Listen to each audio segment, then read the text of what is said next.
Especially if there's no babbling at all. Little to no babbling by 12 months or later is just one of the possible signs of autism in children. Early screening and intervention can make a lifetime of difference and unlock a world of possibilities. Take the first step at autismspeaks.org.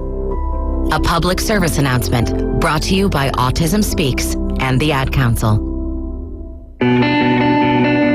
Before I was adopted, I felt alone. After spending years in foster care, Lexi worried that she and her brother were too old to be adopted. Thankfully, the siblings were adopted, with help from the Dave Thomas Foundation for Adoption. I love teenagers. To see how brave Lexi was and how she opened herself up to being in a family, all of a sudden, she's holding my hand and calling me Mom. It was really special. Every child, no matter their age, deserves to grow up in a safe, permanent home. Children at every age experience challenges. Teenagers are more complex than young children, but in the best ways. You're never too old for family. Learn how you can help children still waiting to be adopted from foster care at davethomasfoundation.org.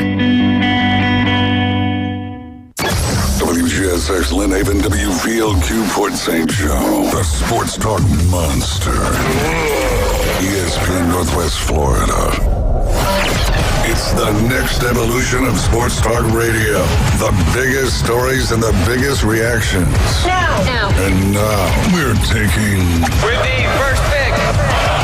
This is the last ball you gotta bat. The Inside Drive. From college to the pros.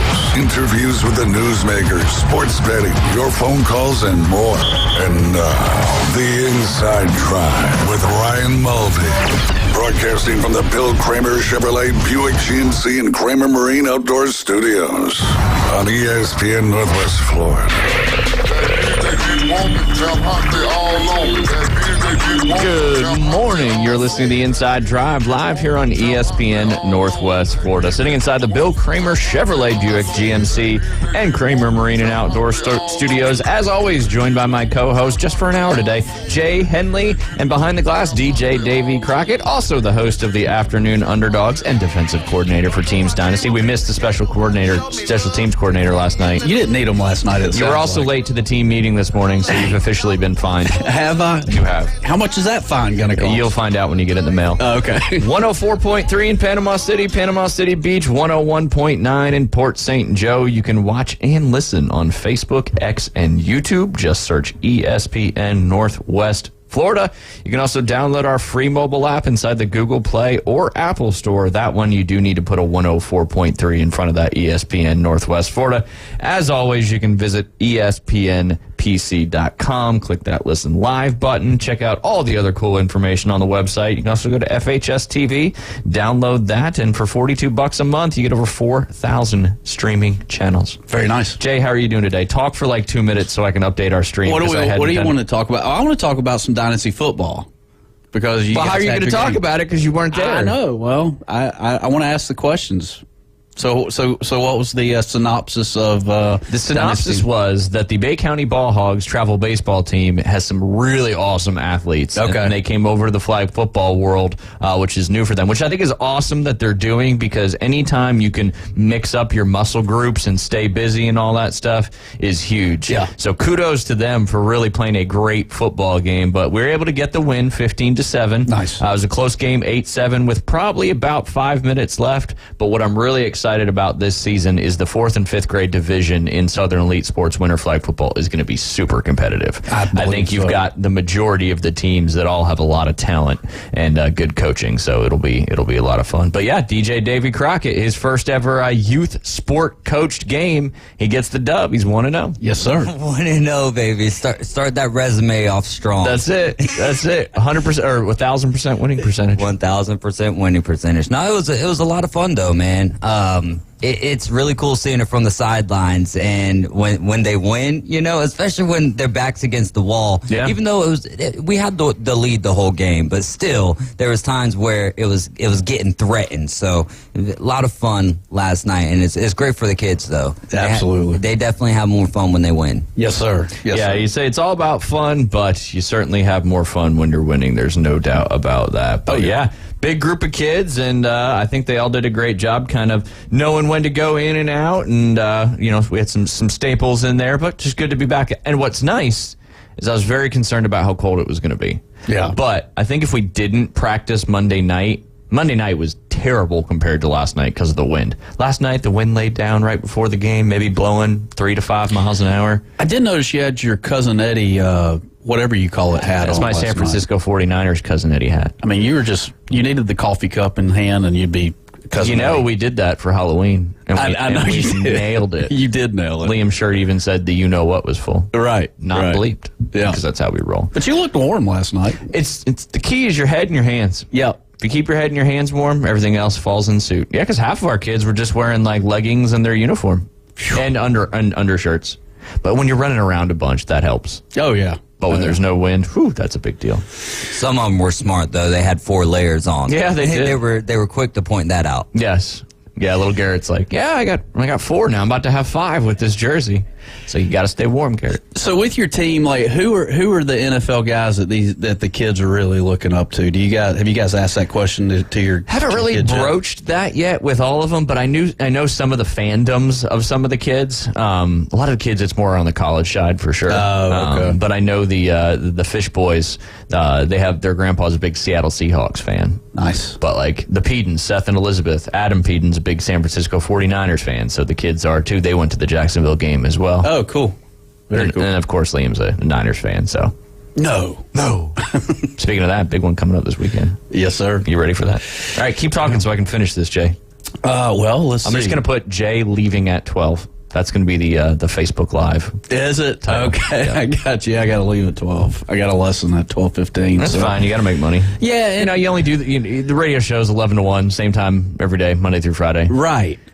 And it is. Couldn't do it. Couldn't turn it down. I just couldn't. It is past Thanksgiving, so you did say you were good till through Thanksgiving or to Thanksgiving. Yeah, and 4:30. Man, when it gets 4:30, like my day's over with no matter what, and I got to take advantage of. Yeah, that is whatever. true. Yeah. Hopefully, sometime in the near future, we might be able to do some golf action with the sun being down. Yes, sir. And a roof over the head. Absolutely. When that all comes to fruition through the Florida Panhandle Golf Therapy Alliance. Yeah.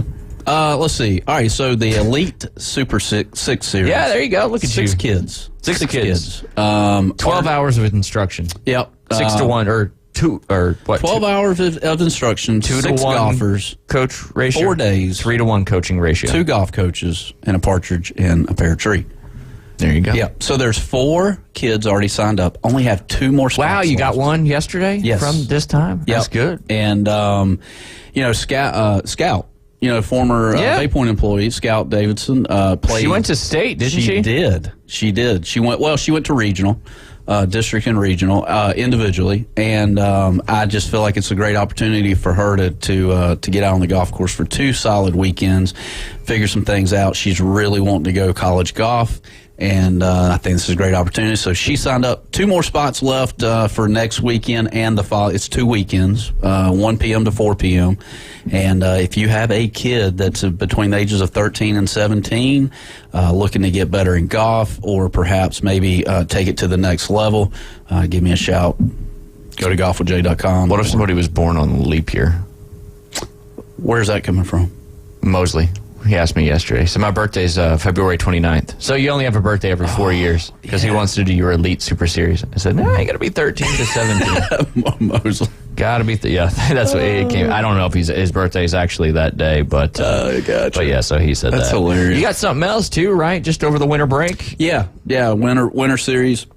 Junior golf camps December 27th through 29th. You got ages 7 to 10. That'll be going from 1 p.m. to 3 p.m. Wednesday through Friday. And then ages 11 to 14, we're going to do start the new year off right, January 3rd through the 5th. Spots available in that as well. If you go to golfwithjay.com, click on Student Clinic Booking on the top, and you will see the information that you need to know. If you have any details, you can give me a shout or DM me on Facebook, Instagram. I am on those social medias. The old DM. The old DM. Slide into Jay's DMs. Get your kids some lessons. Get yourself a lesson. Yes, sir. It's Christmas time. It is. He's about to close the door. He's upset at you. It's more so because you're leaving at 12. Oh, is that what it is? Yeah. He knows the sounds and what it sounds like. So maybe it was a little echoey. I don't know. Could be. It's not as blazing hot in here as it was the last few days. Good. Yeah, it's a good temperature. Yes, it's perfect. But like I was walking out of the golf shop to come to the radio show, and I was thinking to myself, it's beautiful out now to play golf. It is. It's not necessarily, the air temperature obviously makes a big difference, but it's the wind. It's all about the wind. I mean, it's probably only it says 56 degrees out there right now. Yeah. And it was a chilly start. It was in the upper 30s, and we had a very small frost delay. Right. But, once the sun gets up, and if the wind's not blowing, it's really not that bad out there. 58's fine. And the golf course, man. I was out there again yesterday afternoon. We were talking to CVA golf guy, the DOD King, and the Team North, getting ready for the big match coming up. And, man, the golf course is in good shape. Yes, it is. The greens are probably as good as I've seen them in a long time. They are rolling out. And this is and usually we don't get this cold yet, and we'll bounce back up. I know there's some rain in the forecast, but yeah, the greens are just flat, firm, rolling good. It's my favorite time of year for golf. It is. I think that your conditions are, you're starting to go into a little dormancy with the rough and stuff, but as far as playing conditions, I don't think it gets any better than this time of year. You think Bay Point's got a chance on this 3v3 match with these guys? What you think? We're playing, right? Yeah. And we got a chance. Got a chance. There you go. Hey, I'm there. The DOD guy, the DOD King, driver off the deck King, Carter, he's his whole thing is the mental game and trying to get in people's heads. Really? So I'm looking forward to bouncing back on that. We're going to have those guys in studio with us next week leading up to that match. Oh, cool. So that'll be fun. Yeah, that'll be great. But yeah, we're excited about that one. Jay's got a lesson. Yeah, that's why. Well, I already kicked him off. It's okay, Randy. We survived the heat. I just knew to bring a polo and take off my jacket. But yeah, it feels great in here today. It does. But yeah, you wouldn't have been able to play anyway. You would have told me 5 minutes before the match, like, I got a lesson. I'm sorry. But we'll let you know how it goes. Hopefully you'll come out and watch some of the action. Oh, yeah, I will. I'll be a cheerleader. It should be fun. College football playoff rankings came out yesterday. Were you surprised? I haven't even looked at them yet. Well, it's exactly how we expected it to come out. Yeah. Georgia, Michigan, Washington, Florida State. And I think it was Oregon was in the 5th spot, Texas was in the 6th spot, and then I'll say Ohio State. Alabama was 8, right? Ohio State was 6. Ohio State was 6. So Oregon, Ohio State, Texas, Bama. And those 8 teams are really the only teams that have an opportunity, I think, to make the college football playoff with all these scenarios. Like we said, if all 4 of those teams win their conference championships this weekend, nothing changes. There's your top 4. It'll be set in stone. However, somebody's going to lose this weekend, you think, Jay? Yep, and I hate to say it. I know we got a lot of Noles fans, but I just feel like Louisville's going to pounce over the Noles. I didn't think you were going to say that, to be honest with you. Why? I thought you were going to say, I think Alabama might beat Georgia. Oh, well, no. I mean, if that happens, that throws the biggest wrinkle into everything. It does. Because then the other games, depending on what happens, do you leave them in the 4 or do you not? Right. So you think Louisville take them down, huh? Yeah, and then I think that creates a big mess this time next week. But no, Florida State's the 4. If they lose, then they're out. Okay.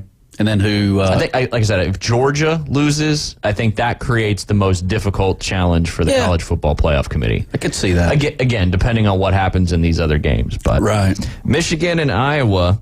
Michigan's a 23.5 point favorite. Over/under in that game is 35.5. Iowa's team total for over/under for the entire game, if you want to bet it, is 6.5.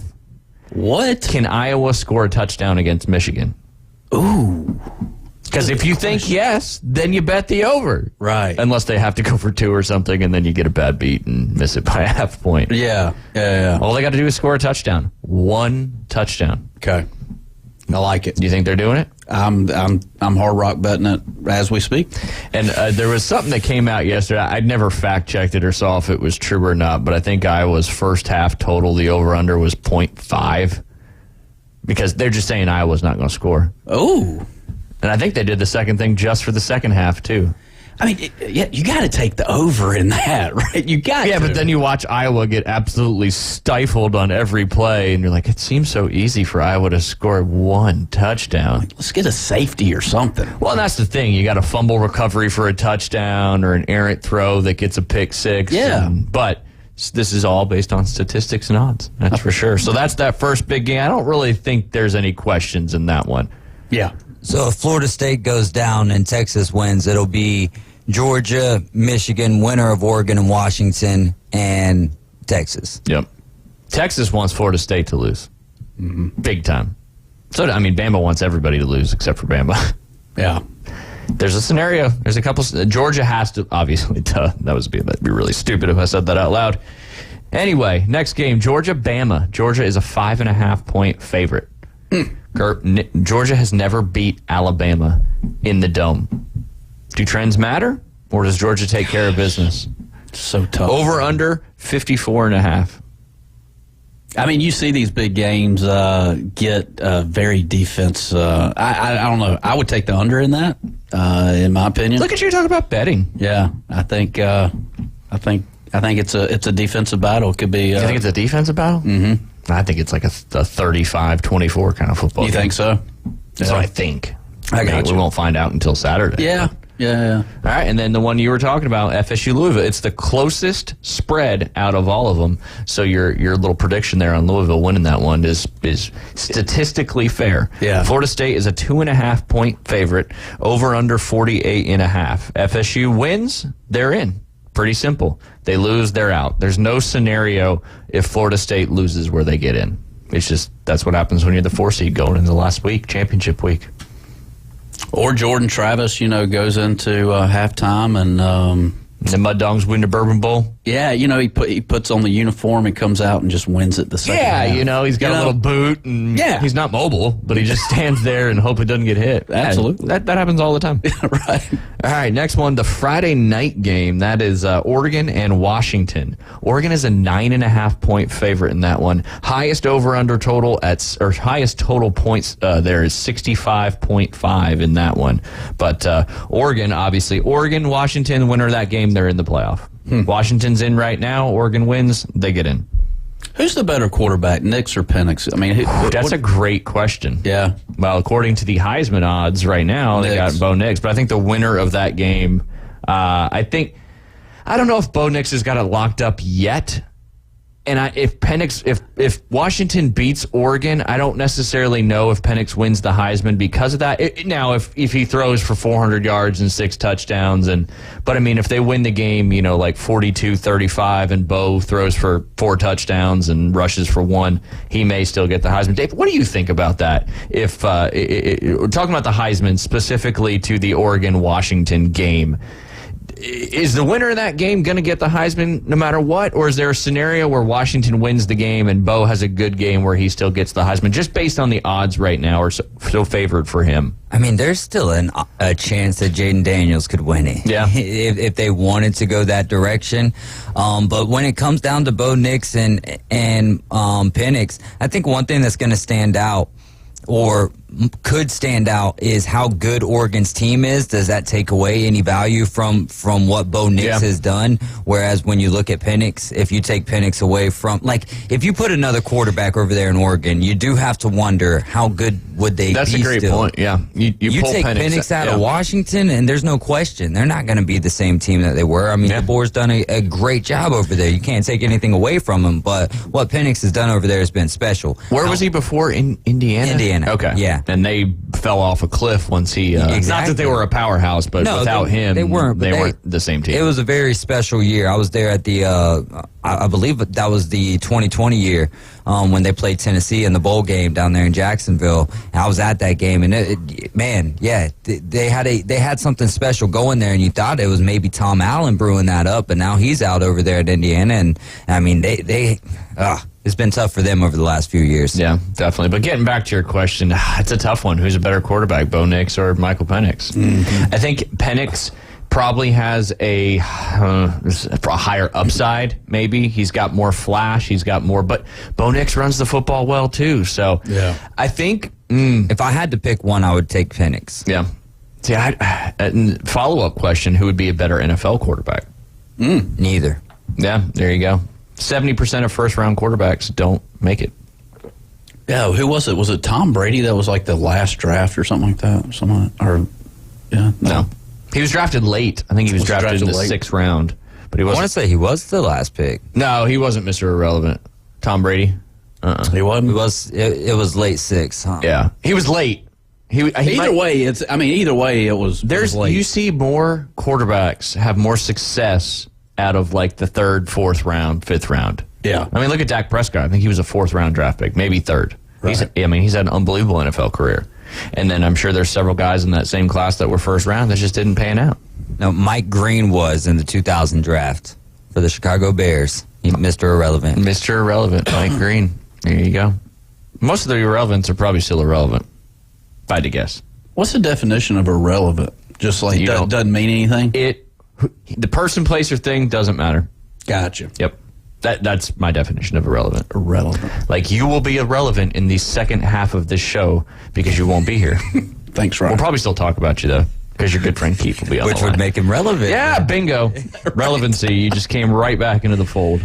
In spirit, I will be with you Still waiting guys. for the cutouts from Keith. He said he was getting a cutout. So Really? we could stick him in a chair when he's on the line. Yeah, remember when he came down in studio? That would be great. Yeah, I think he was going to get one for Alan as well. I've been listening to Alan up in Richmond a little bit. It's been great, man. He's with the King Show, right? Yep, absolutely. Kings. Yeah. And I was going to say Peter King, but it's not Peter King. Yeah. But he's doing great up there, man. It looks like he's having fun. Yeah, it does. It does. He's not in the bunker anymore. No, he's not. He is by the King's. He's in the King's court. There you go. Look at you. There you go with the round table. Yeah. The Knights. With that being said there, Jay, we'll go to our first break, and when we get back, we'll talk about this last matchup, the over-under, and then maybe talk a little bit about Tiger Woods. Had a press conference yesterday and was throwing some serious stuff out, and it should be pretty interesting. We'll see what all transpires. You're listening to The Inside Drive. We'll be right back. It's here. A 104.3 ESPN Northwest Florida app version 2.0. Now featuring ultra high fidelity. You'll feel like you're in the game. Plus more opportunities to win weekly prizes from local businesses when you click it to win it. Download the 104.3 ESPN Northwest Florida app today at Google Play or the Apple Store. Good morning. This is Joanna with your weather forecast from ESPN Northwest Florida on this Wednesday. Mostly clear this afternoon and evening with a wind at 8 miles per hour out of the north-northeast and a high of 57. Tonight, look for a light wind and partly cloudy skies with a temperature near 41. Tomorrow, a high around 64 and partly cloudy. Friday, very warm with a high of 73 and heavy rain. This weather forecast is brought to you by Earthworks of Northwest Florida. Thank you for tuning into ESPN Northwest Florida. Rely on it. PCB Hobby, the beach's premier hobby store for sports cards, comics, coins, and trading card games. PCB Hobby carries the largest selection of boxes and packs from the latest releases of brands like Topps, Panini, Leaf, and more. Looking for a specific player or team? PCB Hobby has a wide assortment of raw and graded cards. They carry parallel rookie, game used, and autographed cards in both modern and vintage. Have a collection you want to sell? We buy, sell, and trade. PCB Hobby on Back Beach Road, just east of Florida Linen. Call 850-320-8388. The sounds of is everywhere, and the cooler weather is back a little now and then. So that means it's time for a trip to that boot store to outfit the whole family in their favorite Western wear for that colder weather on the way. And if you need quality work clothes, check out the large selection of Carhartt work clothes, boots, and shoes available at that boot store, open Tuesday through Thursday, 9 till 5, and Friday and Saturday, 9 till 5:30, next to Billboard Kia, 15th Street in Panama City. Remember, God is good all the time. The locals love him. You're gonna love this. You are my favorite. It's my favorite. Everybody's favorite. The Inside Drive with Ryan Mulvey. Live from the Bill Kramer Chevrolet Buick GMC and Kramer Marine Outdoor Studios on ESPN Northwest Florida. Welcome back. You're listening to the Inside Drive live here on ESPN Northwest Florida. Jay, where we left off was one more championship game that matters, and that is the Big 12 championship. You got Texas and Oklahoma State, the second largest spread in the conference championship matchups, and probably for a good reason. Texas is a 14.5 point favorite over Oklahoma State. Little surprising Oklahoma State's in there, but we'll see what happens. Over-under is 55.5. Texas, even if they win, they need some other stuff to happen to get in there, that's for sure. But they lose, obviously, they are certainly out in that one. So let's play a little. I found the old predictor. That's fun to do. So Alabama, Georgia. Okay, I've got to go Georgia. Okay, it's going to be a great game. Tell me who you think is going to win. Okay, Georgia. Florida State, Louisville. I'll go Louisville. That's what you said. Mm-hmm. Michigan, Iowa. Michigan. Good choice. Oklahoma State, Texas. Let's go Texas. Oregon and Washington. Oh, gosh, that's the toughest one out of all of them. I'll go Washington. Ooh, the upset. Yeah. All right.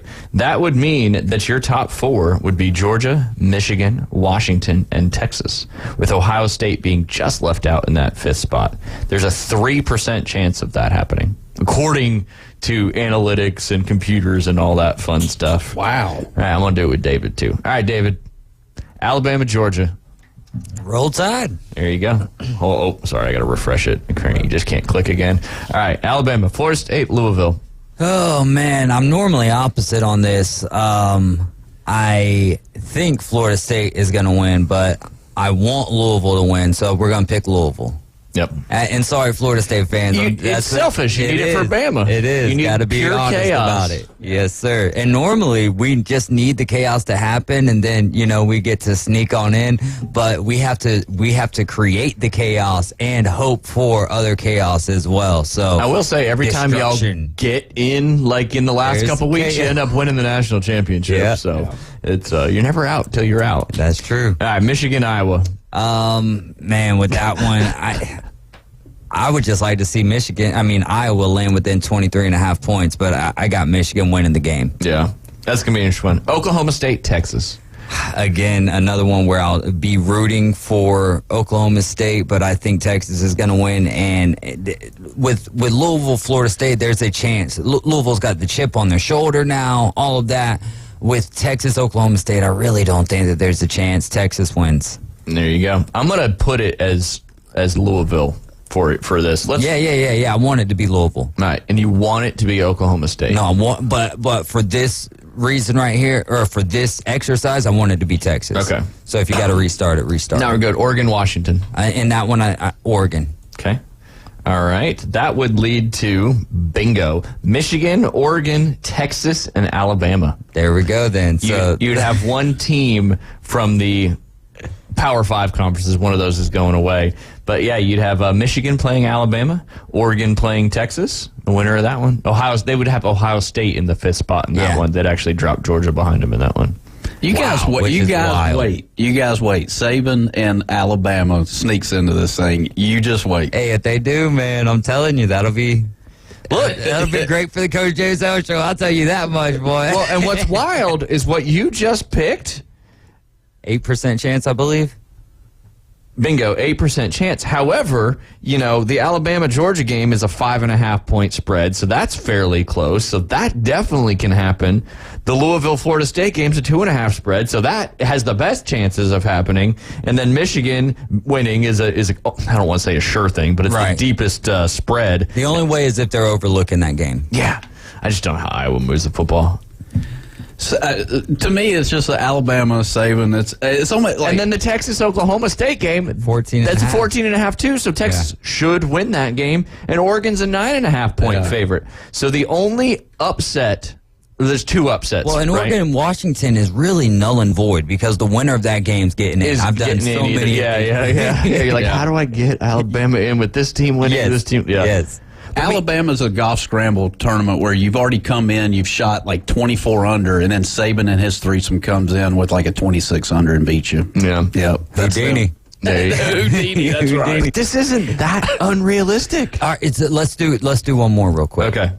All right, let's start it with Alabama beating Georgia. Well, that has to happen. Yeah. Right. Let's start it with Alabama beating Georgia. Florida State beats Louisville. Okay. Michigan beats Iowa. Yep. Oklahoma State beats Texas. And let's say Oregon beats Washington. There is a 3% chance of that. There you go. Michigan, Florida State, Oregon, Alabama. All right.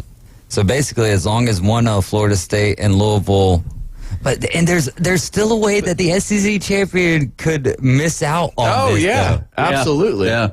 Now, is there a something in there where Georgia moves to 4? I've never heard you say in all this where Georgia moves to 4. Not according to the computer calculation. Okay. Yeah. You got to remember the College Football Committee is human beings making decisions. Right. So they took the BCS, they took all that out. So for this purpose, Georgia has to win to get in, according to the ESPN predictor on the college football. But getting back to Alabama, it comes down to you guys winning. And then either Florida State or Oklahoma State. Yeah. Or Florida State losing, Oklahoma State winning. Because you said the Oregon-Washington game doesn't matter. Whoever wins that game is in. Michigan takes care of business at Iowa. I just don't see a scenario where they don't. So, yeah, you could either have Louisville upset Florida State. Florida State wins that one. Then if you have Oklahoma State upset Texas, there's your... Yeah. It's closer... There's more scenarios, easier scenarios than I really thought there was. That's kind of the epiphany I'm coming to in this exercise. That's why, because with Auburn, if we would have lost to Auburn, all of that would have been out the window. It would have been just like, all right, let's play spoiler. Yeah, let's just play spoiler and beat Georgia in the SEC championship because hey, it's still nice to be SEC champions, right? Of course. And you're knocking Georgia off off their undefeated high horse.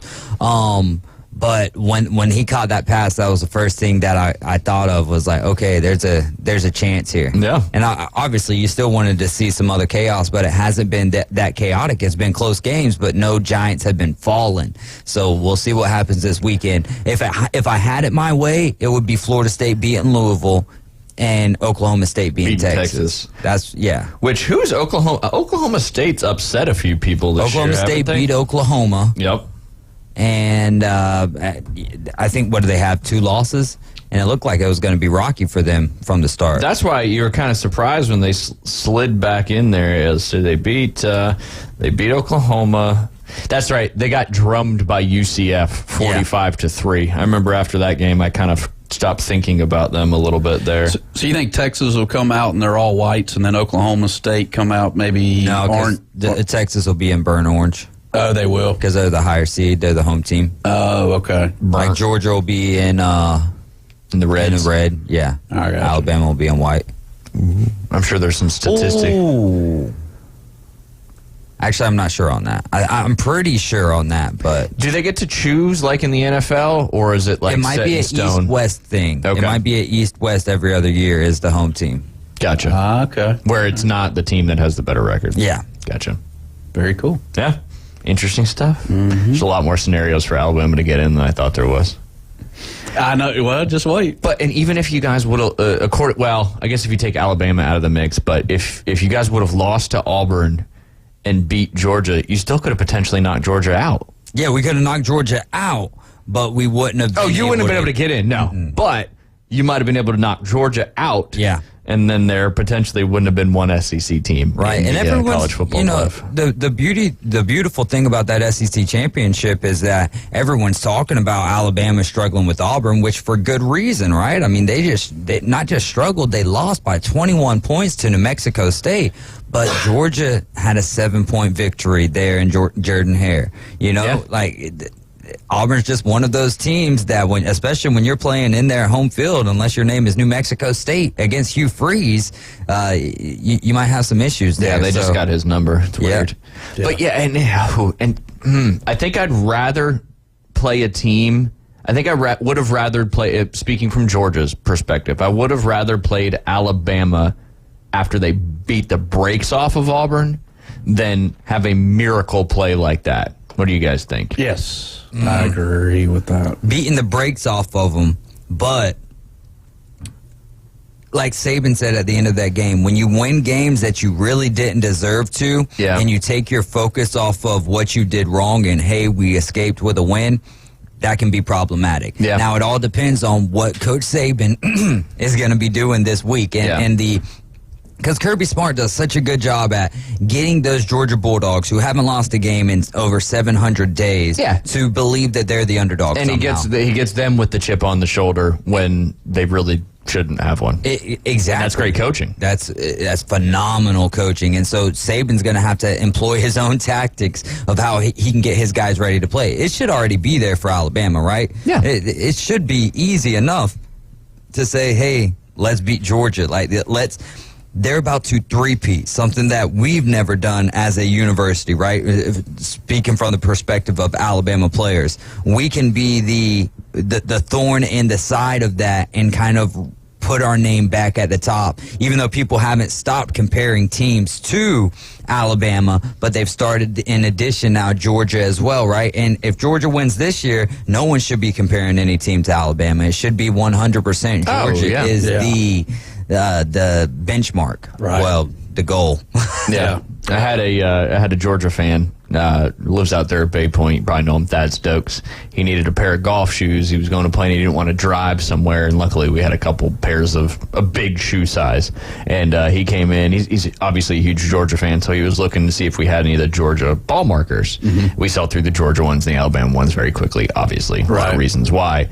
And he's like, yeah, I mean, we hadn't done it in 40 years and here we are. He said, you got to enjoy it, because you don't know when it's going to happen again. So, absolutely. Talk to smack. Ride the high wave. Right. If you lose, you lose. Just football. Right? Yeah, that's it. That's just all football. It is. Yeah, it's just football. That's so true, though, enjoying it, because if once that championship's over and then you start looking at next year, like when's the next one coming, it's very rare that you're getting these two in a row, that you're getting these 6 in a decade. I mean, it's absolutely rare. So enjoy every moment, because otherwise it starts becoming tormenting. Well, and then the entire fan base, it becomes national champion. Not the entire, but you know what I mean. Yeah. It becomes national championship or bust, and you're measured by winning a national championship. And that is which tough. is extremely difficult to do. Well, from a geographical standpoint, I mean, 300, 400 square miles from here, a lot of national championships have happened over the last 20 years. If you take from the Mississippi and the Mason-Dixon and down, that's like the majority of the national champions. Oh, yeah.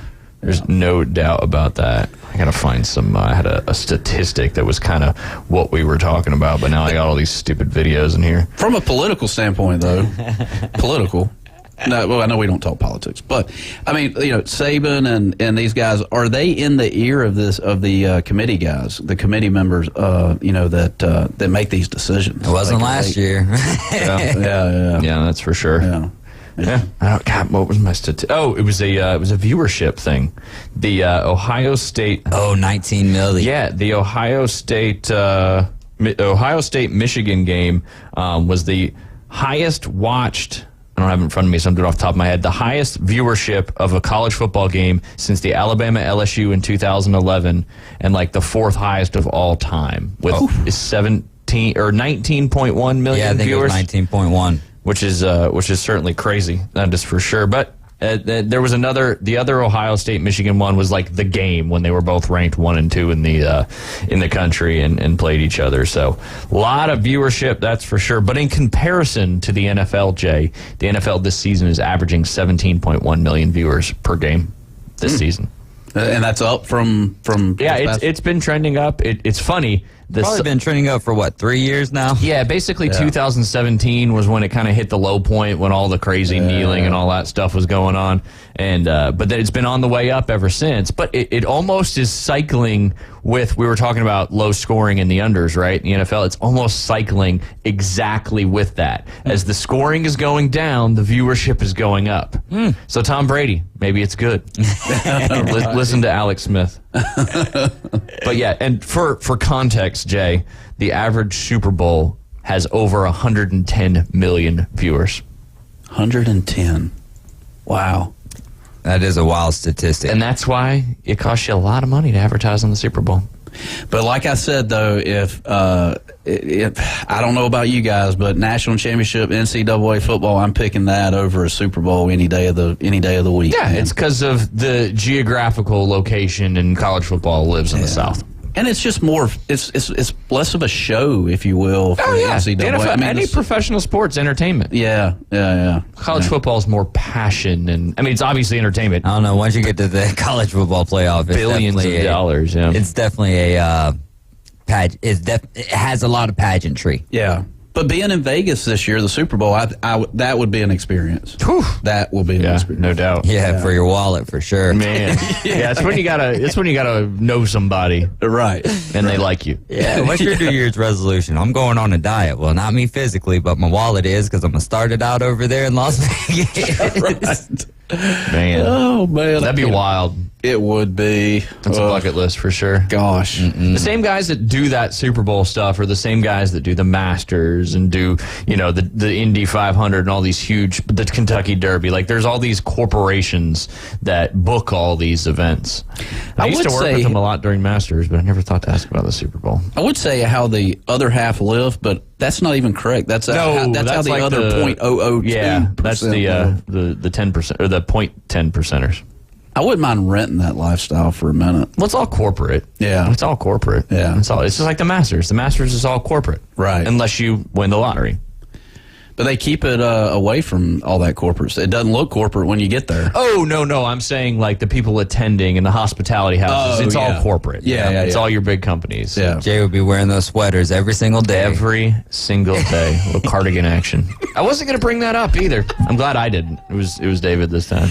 No, I threw it away yesterday. You threw it away? Yeah. Is it because you spilled all the Mio all over it? No, not the enhanced water Mio. I just does Mio stain or does it come out? No, y'all just. Did you go with the fun of me so much yesterday? I didn't want to be Mr. Rogers. It looked good. We were complimenting you. Now you're making fun of Mr. Rogers, saying what we were saying to you was derogatory. Yep. Yeah. You just made fun of Mr. Rogers live on the air. I just get. You gotta learn how to step on someone's toes without scuffing their shoes. All right. Listen to what your own words say. That's right. God, that's such a good one. And we should all live by that. We should. Unless you got like $400 Nikes or something, then you don't want people scuffing your shoes. No.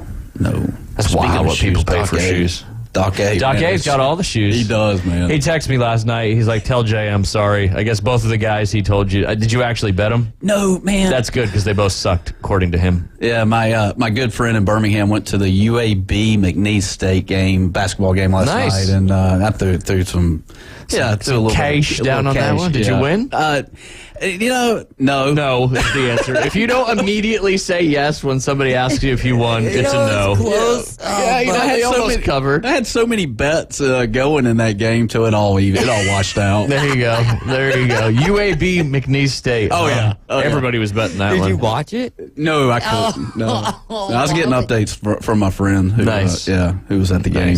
But, that's like one of the, I don't know, perspective, or not perspective, but everyone does it differently. But I don't think I'm going to bet. Normally, I won't bet on a game that I'm not going to sit there and watch. Oh, really? Yeah, just for me. No, man, in Hard Rock Bets, man, you can hit this little button. Yeah, I know. Oh, man, and you virtually watch it. It is amazing. You see the basketball like bouncing. It bounces? Yeah, it bounces, and it's I did amazing. not know that. Because I'm kind of with David. What? There's a lot of games I bet that I don't watch. Yeah, but however, keep my eye on. I'll bet certain games knowing that I'm going to watch the game, which is not a way to be successful in betting, by the way. No, it's just a way to make it more entertaining. Yeah, that's the only thing. Yeah, entertainment. The ball bounces virtually. Yeah, it does. Did they shoot it virtually? No, it just either says miss or score. Ooh, but still exciting. Jay sit there for hours. Yeah, miss, score, miss. Score 2 scores, 1 miss. Oh, no. No rebounds. We should probably take a break. It's 11:41. And you've only got 1 segment left because you booked less. You got a little schmutz on your shirt again. Shit, schmutz. We need to get you a bib. You listen to the Inside Drive live here on ESPN Northwest Florida. We'll be right back. ESPN Northwest Florida. The afternoon underdogs. Then we're going to go down to the Nowhere Bar. Then we're going to go down to the Georgia Theater and watch Widespread Panic play. And I tell you what, Brian Haddock, I think he spent too many years in the pool, and all that chlorine has gone to his brain because there's no way the dogs are losing. That's a promo for the weekend. Yeah, cart that up. 4 to 6 weekdays. 104.3 ESPN Northwest Florida. It's time to pick your path and go big and go bold from Bill Bird Kia. You can drive away in a brand new 2024 Telluride from Bill Bird Kia. The 2024 Telluride protects what matters, and it's built for the long haul. Its technology will connect with confidence, and its upscale, all-around rugged look will take you on to the next adventure. The road is yours. Bill Bird Kia, the home of the 20-year, 200,000-mile warranty. Stop by and see us today at 2435 East 15th Street or BillBirdKia.com. At Bay Breeze Bait and Tackle, you can find all the necessary items for an unforgettable fishing experience. From pin rods and reels to the best hand-tied rigs in Florida, we have it all. With the help of our friendly and knowledgeable staff, you can be sure that you have the right gear to make that big catch. Come experience a great local bait and tackle shop located directly off 98 on the west end of Panama City Beach, located just 5 miles west of Pier Park. Visit the newly remodeled Mid-South Lumber Hardware and Feed Store in Youngstown. They have a full line of plumbing, electrical, hardware, and tools for your DIY home projects, as well as lumber and animal feed. Now offering not only baby chicks and a full line of poultry supplies, but also bunnies and parakeets. They also carry a wide selection of Duplin wines and gourmet products so you don't have to drive to the beach. Come see us at Mid-South Lumber on Highway 231 in Youngstown. Back to the Inside Drive with Ryan Mulvey from the Bill Kramer Chevrolet Buick GMC and Kramer Marine Outdoor Studios. It's alive! Look alive! We're alive! On ESPN Northwest Florida. And welcome back. You're listening to the Inside Drive live here on ESPN Northwest Florida. When you went to Red Lobster, did they give you the bib? No. I don't need a bib at Red Lobster. No? No. When's the last time you've been to the old Red Lobster? It's been a while. But it is good food, though. It is. Yeah. Remember when you were a kid and you went to the Red Lobster, it was like a big deal. It was. I agree. I know, right? It lost its luster. I don't know if it lost its luster, but they stopped, that stopped happening, I guess. That biscuit or whatever. Cheddar biscuit. Cheddar biscuit's good. And I don't know why we're talking about Red Lobster. I guess it was a little spill you had. But the shrimp scampi. Whew. Yeah. And then a virgin strawberry daiquiri. That was your go-to. It was a treat. I'm with you, man. I'm with you. These kids today don't know about the shrimp scampi at the Lobster. Mm-mm. Or maybe they do. I don't know. It was good. We have a Red Lobster, don't we? Somewhere, I think over on 77, I believe. Okay. Yeah, I saw we were talking many weeks ago when the Denny's. I saw the Denny's David was talking about a couple weeks ago. I saw it when I was driving around. I was like, there it is. Uh-huh. Still one of the best affordable breakfasts you can get. Yes. Besides the old WH. Anyway, you know. I do. Everybody knows. Mm-hmm. And it's great for dinner too because no one's there. Mm-mm. And it's affordable. Oh, Waffle House, man. They just went cashless like in the last 15 years. Do you remember you had to pay cash at Waffle House back in the... Well, maybe you don't. So it's the opposite. No, I do. I remember. Yeah, even in 2007, I remember... I was in college. I came south in 03. Okay, yeah. In 07, yeah, you could not pay with a debit card even in 2007. I think they just recently upgraded to like the the point of sale system, other than the calculator and then typing it in the credit card processor. I think they actually went to it's losing. It's disappointing. What? That they're not using the calculators to add it up anymore. It's going through the point of sale system they have. Oh yeah, the calculator. Because that was a gamble. That was. You either were going to get charged less than you should have or more than you should have, but you didn't care. Yes, because you knew it all washed eventually at the end. But I didn't know we were going down this road. I was going to talk about golf. Remember what happened on January 6th, 2023? January 6th, 2023. January 6th, 2023. Golf. That had to be... you got this. Kapalua? God, no. That's the first. Did I say January 6th? Yes. My bad. June 6th. Oh, June 6th. Oh. My bad. Okay. You were correct. Kapalua would have been the first that week would have January. Been June 6th. One of the largest announcements this year in golf. I don't know. Was it the merge? No. It was the announcement of the potential merger and framework being put together for the PIA. That's how long ago it was. Was it really? So y'all weren't doing, because I felt like that broke when y'all were doing the show. No, it didn't. And that's why I was, we were doing the show. We started May 1st. I said January. January 6th. I'm sorry. I apologize for saying January 6th. No, it's all good. Is January 6th that other thing? Anyway. What, dude? I was about to say that's it. Why, I'm glad. I'm sorry. I almost led you down a terrible road. Yes, you did. We don't do that. Right. We regardless do not. of our feelings. That's right. But yes, June 6th of this year is when the news broke. Jay Monahan and whatever his name is, it's not Al-Shaair, but we're going to go with Al-Shaair. He was a former linebacker for the Niners. I think he now plays. I forget where he plays. Anyway, that was when it was announced. Yesterday was the first time since then that the god of golf, Mr. Tiger Woods, broke his silence on the PGA Tour's looming framework agreement with LIV Golf's financiers ahead of the Hero World Challenge. And shots were fired. Tiger Woods fires warning shots against the PGA Tour boss, Jay Monahan. Saying that a lot of different things. But Keith had shared yesterday on Twitter, and we had talked about that. And I think he recalled me saying it, but I think I said, he's going to eventually lose his job. And right now, those warning shots have certainly been fired. Like I said, Woods spoke publicly for the first time about the North America Circuit much talked about framework agreement with LIV Golf's financiers ahead of the forthcoming Hero World Challenge, which starts tomorrow, right? Thursday? So, all right, so back up now. Is this a PGA sanctioned event? No, this is Tiger Woods' invitation only event. Okay. You have to get invited to play. I think you have to be in the top 50 in the world or something, but there's only like 20 or so players playing in it. Right. But again, June 6, 2023 is when PGA Tour boss Jay Monahan, alongside with mastermind Yasir Al-Rumayyan on national television, confirmed that the series of secret meetings across the globe, the two organizations would work towards forming a new for-profit company together. Woods told reporters on Friday he was surprised by the news and frustrated no players were consulted. The 15-time major champion said his faith in Monahan going forward. He has faith in, it'd be nice if I can read. 15-time major champion said he has faith in Monahan going forward, but warned this can't happen again. Other revelations from his news conference included his longtime friend and practice partner and vice president of the TGR Ventures, Rob McNamara, will caddy for him in the Bahamas in the Target World Challenge. He doesn't know who will caddy for him in 2024, but hinted his teenage son, Charlie, could be on the bag in some events.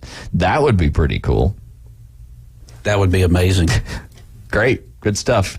Anyway, but yeah, that'd be pretty. He said he's going to play at least once a month in 2024. He is currently ruling out being the 2025 Ryder Cup captain as there is too much at stake with the tour. Woods is confident the deal will be confirmed by December 31st. All sides are engaged in ongoing negotiations with no animosity. So that's some positive news about this framework deal going through. He understood why Rory McIlroy stood down from the policy board. His latest ankle surgery was a resounding success. He believes he can play in one tournament per month in 2024. He asked for his thoughts on the June 6 announcements. He said, "I would say that my reaction was surprised, as I'm sure a lot of the players were taken back by what happened. So quickly, without any input or information about it, that was just thrown out there. I was very surprised. The process was what it was. We were very frustrated with what happened, and we took steps going forward to ensure that player involvement was not going away, and we were not going to be left out of the process like they were." And that was always the big part. He went on to add that basically, Jay Monahan did all this kind of behind everybody's back and all that. So that leads me to this, Jay Henley, and I know you're stepping out here at the end of this segment. We'll bring Keith in. He wants to talk a little bit about Tiger and what's all going on as well before we get into his DFS stuff. So that's kind of why we're leading into it now. But he shared a tweet, and this particular Twitter handle was getting some information from some higher-ups in golf, but was saying as bluntly as this: Jay Monahan is out as PGA Tour commissioner. Hate him or love him, Jay Monahan has backed himself into a corner with no escape. According to the sources at the highest levels of golf, he is finished as the PGA Tour commissioner as soon as the framework agreement is executed or not executed. Tiger said today he has confidence in Monahan, but turned around and then talked about the players' frustrations with transparency and their involvement in tour decisions. This perfectly explains why Monahan is gone. So we just talked about what he said. Here we are now. So first, A leader can't survive if they're not trusted by stakeholders in their organization. Jay Monahan has undermined and lost trust with 3 critical groups that sealed his fate. We'll quickly go over 2 groups here, Jay, then I want to get your thoughts on this whole situation. So Group 1, players who went to the LIV Tour. Monahan implemented a scorched earth campaign. You remember, the people going to the LIV Tour were the worst people in the entire world. Mm-hmm. Monahan, and you even said they were un-American. Yeah. Monahan implemented a scorched earth campaign against players who wanted to play at LIV events. He cynically started the narrative that LIV players were somehow condoning the attacks on the World Trade Center and the death of Jamal, I don't know how to pronounce his last name. In a sleazy and crafty PR operation, he dragged 9/11 victims and their families into golf, leading families to send a letter to players expressing their outrage for participating in the new league and that the players were betraying the United States. Never mind that PIF invested everywhere and the U.S. can't stop it if they choose. He easily got the lazy golf media to go along with the storyline. The PGA Tour hired clout to trash the LIV players, most notably Phil Mickelson, in a vicious PR campaign. But secretly, in one of the vilest and most scum-worthy ironies, Monahan did all this when just 1 year earlier, he was included in a series of emails exposed by the court filings trying to get the Saudis to bail out the DP World Tour. Yes, getting investments from the very people he is now trashing. With those revolving actions, LIV players merged an organization that would never trust him to lead. Group 2. I'll do this quick so we get your thoughts, Jay. I know you got to go teach some golf, and maybe they'll be future PGA Tour players. Hopefully. PGA Tour players and employees. More importantly than the players who went to LIV, he broke the trust of the PGA Tour players. In addition to getting them to buy into the anti-Saudi narrative, asking, will you have to ever apologize for being a member of the PGA Tour? He threatened players with sanctions for going to LIV and fears of monetary fines. He orchestrated threats of losing official world golf ranking points, going to players leaving the tour, which happened to the LIV Tour players. Many PGA Tour players gave up big paydays from LIV, and he cost them fortunes. Then, in one of the most stomach-turning and repulsive acts of any U.S. CEO, Monahan secretly negotiated with PIF when he realized the gig was up. Jimmy Dunn came to the tour and saw the light, so he started negotiations. A truce with LIV and PIF was negotiation, but Monahan didn't tell the players about it. They were shocked, stunned, angry, and when Monahan made it public. Remember, the PGA Tour is a trade organization that's supposed to represent the players' best interests. Employees of the tour are as delusional as it goes on. Yeah. What are your thoughts? Monahan in or out? He's out. He's out. And I hate it for him. He came out swinging back in June with a lot of, things that he probably should not have said. The relationship was tested amongst the many hundreds that are PGA Tour, right? Yeah. Like his relationship has been tested. Yeah. And I think it's failed. In my opinion. And, I mean, let's put yourself in Monahan's shoes for a moment. What do you do? All right, let's say Monahan's out, okay? You have 90 days to – what's your 90-day, PGA Tour commissioner – what are you going to do the first 90 days? I mean, it's a hypothetical because you don't really know what's going to happen with this framework and all that. Right. But – do you mend this? Do you mend it, or do you? I don't know. Well, if Monahan's gone, I don't think there's any relationship that has to be mended, right? Because it sounds like all the new stuff that's hopefully maybe will come to fruition is going to benefit all walks of golf, and that's always been my thought process in this situation with the LIV and the PGA Tour pinning them against each other. Obviously, Monahan kind of led that narrative and did a lot of things to kind of put these two groups of people together. But for golf, you want the best players competing on TV, and because that grows the game. Right. And if that's a global golf with multiple branches of the tour, but all kind of can compete where they want and all that, I think that's at the end of the day what's going to be the best. Now, do you focus? Here's the thing. But Tiger's in the mix now, and that's why I think this is all like that was one of the biggest press conferences in the last 6 months. As a tour commissioner, PGA Tour commissioner, do you focus on your players and let your players take care of your fans, or do you have to move your focus to the fans? Because your fans, I mean, you got millions of fans, but you only have a couple hundred tour players. And I think that's why Monahan's going to be gone. Yep. Because you got to take the issue out of the scenario for everybody to grow. So the players don't like Monahan. The fans don't. The fans, especially now after that Tiger Woods press conference, right? Like, you're a PGA Tour guy. You're a traditionalist. Sure. All that stuff. Right. But with that all being said, you know that something needs to change for this all to work in a certain direction. So you take out Monahan, and we don't know what's going on with the framework and all this other stuff of what's actually going to happen. And then Tiger becomes commissioner? He could. Because you're going to have to have... That's the best thing that could ever happen. There you go. You're going to have somebody overseeing everything. And then if it's the PGA Tour, if it's the LIV Tour, if it's the DP World Tour, and they're all branches under this one umbrella of the framework deal, then you obviously have to have different. But I think that's where the Tiger Woods and this Players Committee and all that, they're going to really drive this thing because of what's transpired in the last 12 months. I think we're on to something here. There you go. Mm-hmm. There you go. And speaking of being on to something, when we get back, we'll be joined by Keith Fleming, as it is Wednesday. We're going to talk a little bit about Tiger, a little bit about the golf, and who's some good bets in that one. Is there some opportunity to win some cash on that Hard Rock betting app there, Jay Henley? Yes, sir. And we'll also go through his DFS picks for this week coming up, and who do you need to get on the waiver wire for that playoff push? You're listening to The Inside Drive. We'll be right back. 104.3 ESPN Northwest Florida is your home for the NFL. Touchdown, Denver! We bring you the biggest games every Sunday, Monday, and Thursday night. Oh, he's got the first down! Plus, we'll broadcast more college football games than ever before. He did what? Live NFL and college football play here. Unbelievable! 104.3 ESPN Northwest Florida.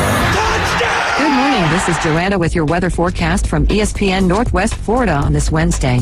Mostly clear this afternoon and evening with a wind at 8 miles per hour out of the north-northeast and a high of 57. Tonight, look for a light wind and partly cloudy skies with a temperature near 41. Tomorrow, a high around 64 and partly cloudy. Friday, very warm with a high of 73 and heavy rain. This weather forecast is brought to you by Earthworks of Northwest Florida. Thank you for tuning into ESPN Northwest Florida. Rely on it. With over 65 years of combined experience, Instant Replay Sports Cards is happy to help you take your collection to the next level. They carry all the new hobby boxes, signed memorabilia, and supplies. New and vintage cards and Pokemon. They sell and trade cards and are always looking to buy. They're an authorized source for Topps, Panini, Upper Deck, and Leaf cards. Instant Replay Sports Cards is open 7 days a week at 752 West 23rd Street, down from Academy Sports. It can always be reached at InstantReplaySportsCards.com. Your home to the NFL. WGSX Lynn Haven. WVLQ Port St. Joe. ESPN Northwest Florida. Bestway Portable Buildings has been your portable building specialist since 1989. Before you invest your hard-earned money someplace else, owner Jason Mulder invites you to stop by Bestway and get a quote on just about any size building. And whether you buy with Bestway or not, it's worth the trip just to meet Bestway Buddy. Say hello, buddy. Good boy. Bestway Portable Buildings, just north of Hartz Marine on 231, and online at bestwayportablebuildings.com. The best in portable, period. Tell them Buddy sent ya. We're starting fresh. Fresh new start. Locally sourced, Farm to Radio. The Inside Drive with Ryan Mulvey is live and local. From the Bill Kramer Chevrolet Buick GMC and Kramer Marine Outdoor Studios. On ESPN Northwest Florida. Rockets in flight. Afternoon delight. And welcome back. You're listening to The Inside Drive live here on ESPN Northwest Florida. Jay has officially left the building, Keith. I was going to text you earlier and tell you need to amend your tweet and take Jay's name off there. He's got to go make some money. He tells me 5 minutes before the show. But how are you doing, Keith, on this beautiful Wednesday? Man, CM Punk returned in wrestling. Tiger Woods is returning in golf. I'm doing great. My question is, how are you doing, buddy? As an Atlanta fan, I felt for Auburn on Saturday. I've been on the wrong end of way too many of those kind of games and plays, and, like, in all sincerity, really feel for the Auburn Tiger fan base. Yeah, we were watching that game, and Beth and Ryan and Liam were all right there, and I'm like, hey, this thing ain't over yet. Y'all watch. And then it just came right to fruition. And if the kick six never happened, it's probably a lot harder pill to swallow. But it's almost like, I don't want to say they were owed one, but, you know, at least they got a shot now of making something happen. So, how about what y'all did versus us? Yeah. On the tip play. Yeah. Which I will never forget. Yep. So we owe you one, too. But yes. We're okay. We don't need any. That's what I was saying earlier. We can handle on our the show. business. Yeah, just enjoy the run. Two national championships, a potential third on the mix. Never been done before, or it's been done back in like the early 1900s. I can't remember. Anyway, but doesn't count. Yeah, it does. Yeah, if it was before 1960, it doesn't count. Well, Georgia fans are gonna say it doesn't count anyway. So, yeah, there you go. We're excited though. Going to be a big game Saturday. Definitely. The proof is in the pudding. And maybe if we get a minute, we can talk about that college football playoff stuff and get your thoughts on that. But you mentioned Tiger Woods being back playing golf today. Huge press conference yesterday. Maybe one of the biggest golf press conferences since the announcement of the potential merger and PIF framework. What do you think? Just excited. Tiger is one of those people that I know he's very robotic. It's almost like listening to Bill Belichick at a press conference. But if you pay attention, he rarely says something that is not attainable. Yeah. Or that he believes is not going to happen. So I was very shocked to hear him say his goal is to play once a month. I mean, that would be amazing for the PGA Tour and obviously for huge Tiger marks like myself. He really seems to feel good. He says that he's in a much better physical place than he has been in years. And I mean, he's going back to even, before the wreck. So I hope that's all true. I know he's been walking, like 54 hole events, carrying the bag for his son, Charlie. And we'll see. As you know, they're in the Bahamas, playing at Albany. It's a par 72, 7,400-yard course. It's the 8th straight year that the event's being held there.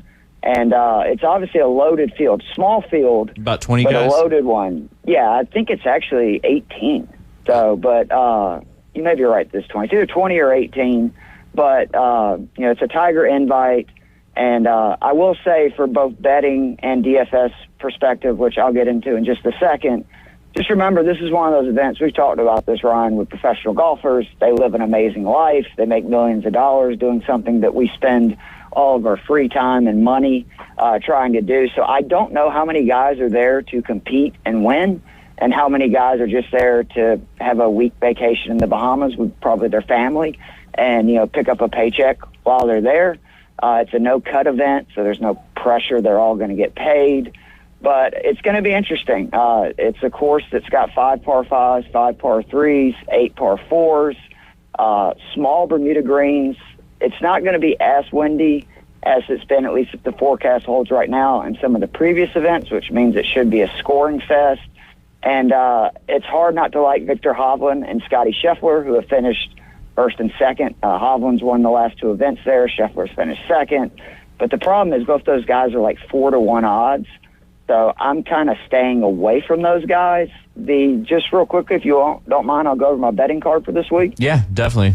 Can I ask you a quick question? Yeah, absolutely. And I don't know if he's on your card or not, but what about old Will? Coming back, he hasn't played golf in forever. Obviously, before he went out with his back injury, he was playing some of the best golf out there. Because it's a small field, and you may have him on your cards. If you do, I'll let you get to it. But maybe worth putting a couple bucks on him and coming back with a resurgence.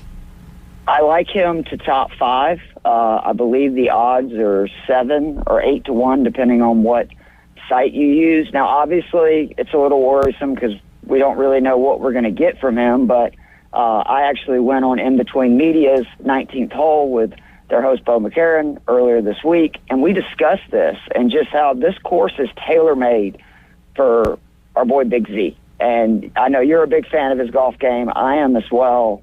And the one great thing is, I had neck surgery. As you know, I had my neck fused. Yeah. And he had, a pretty difficult surgery himself on his back. And the one good thing is you can start chipping and putting long before you can start hitting balls. And if there was anything that our boy Big Z needed to work on, it was his chipping and putting. So hopefully he comes back hitting the ball like he did before. And he's improved his short game, which was really the only thing stopping him from really being like right there with the Scotty Schefflers and, Victor Hovlands of the world. Yeah, absolutely. He rolled a couple more putts in those playoffs. It'd be a whole different story. So the guy, though, that I'm going to bet on this week, because, again, if you want to bet on Scheffler or Hovland, there's a million good reasons for why other than the odds. I always quote Allen in these situations with them both being like 4-1 and plus 450. Just wait to see if one of them maybe gets off to a bad start in the first round. or early in the second. And then if their odds get to, 6-7 to 1, I would live bet them. But I don't like, placing a bet with such small return, even in a small field. So our boy Colin Morikawa Look at you. is plus. That was nice. I know. I've been working on my game, You've buddy. been rehearsing. He's plus 750. And for my model, which I'm looking for like strokes gained approach, total driving, birdie or better percentage, obviously need to do par 5 and par 3 scoring with it, being 10 of the holes. And the last time we saw him, he won by 6 shots at the Zozo. Before that, he finished 6th at the Tour Championship. Still absolutely one of the best ball strikers on the planet. And he's 6th on the tour in strokes gained approach, 7th in par 5 scoring and green and red percentage, 17th birdie or better percentage, 28th in total driving. Obviously, the one concern with him, and it always is this, is how well is he going to putt, because we know that's his bugaboo. But he putted lights out at the Zozo, and he is one of those guys that he gets hot with the flat stick. And when he does, that's when his wins come. So I think he's honestly, right there with Scheffler and Hovland. I mean, if you look at like what they've accomplished for their careers, obviously the other two had a much better last year, but overall he's right there and you're getting better odds on him. So I like that. I've got a couple other Fowler's 22 to 1. He's won here back in 2017, which was ironically the last time he was playing good golf. I think of Jason Day. Anytime I think of a course with small greens, you need to do well on par 5s, you got to have length and accuracy, you got to scramble putt, and then you're playing and win. That sounds a lot like Jason Day to me. So 35 to 1 in an 18, 20-man field, I like that. And then Tiger, 80 to 1. DraftKings is just saying, we don't believe in you at all, Tiger. He has the highest odds of any player in the field. I mean, why not bet $1 or $2 on it? Yeah. I would never be able to forgive myself if I didn't profit off a Tiger win here. And he finished 4th the last time he played in this event in 2019 at this event, at this venue. And then just some props to top 5. Again, I like Day 4 to 1. Another guy that's really being disrespected, Lucas Glover, 6 to 1 to top 5. Yeah. I mean, Glover is a guy who has just flat out said he's trying to make as much money as he can while he can still play. And, I mean, again, you talk about a guy that's a ball striker. He was putting and chipping fantastically when we last saw him. And I know he's going to be one of the guys motivated to go out there and win that, first prize pool. And then, again, we talked about Big Z. You can get him, I think it's 7 or 8 to 1 to top 5. And then Tiger 9 to 1, which is honestly probably the more realistic bet if he has a great week than winning it. But, and then real quickly, can I give you a DK lineup? Yeah, 'Cause I do like that. absolutely. That's it's taken me back to the start of our show. Right? So I'm going to go ahead and do what I suggest most people to do this week. You got Morikawa, Hovland, and Scheffler all in the 10K range. I would use 2 of them. I think that, more than likely, one of those 3 guys ends up winning this tournament. So what I did was I went with Hovland and Scheffler, who are the 2 most expensive people in the field, 10,008, 10,007. Paired them with Cam Young, who's 8,700. He's another guy that just makes so many birdies, dominates par 5s. He's 8,700, finished 4th here last year. And then I'm going for 3 guys in the 6K range. Now, you could put Zalatoris in here, but because I like Day at 6,500, Glover at 6K, and then again, I'm a Tiger mark, so I'm going to have Tiger in there at 6,100.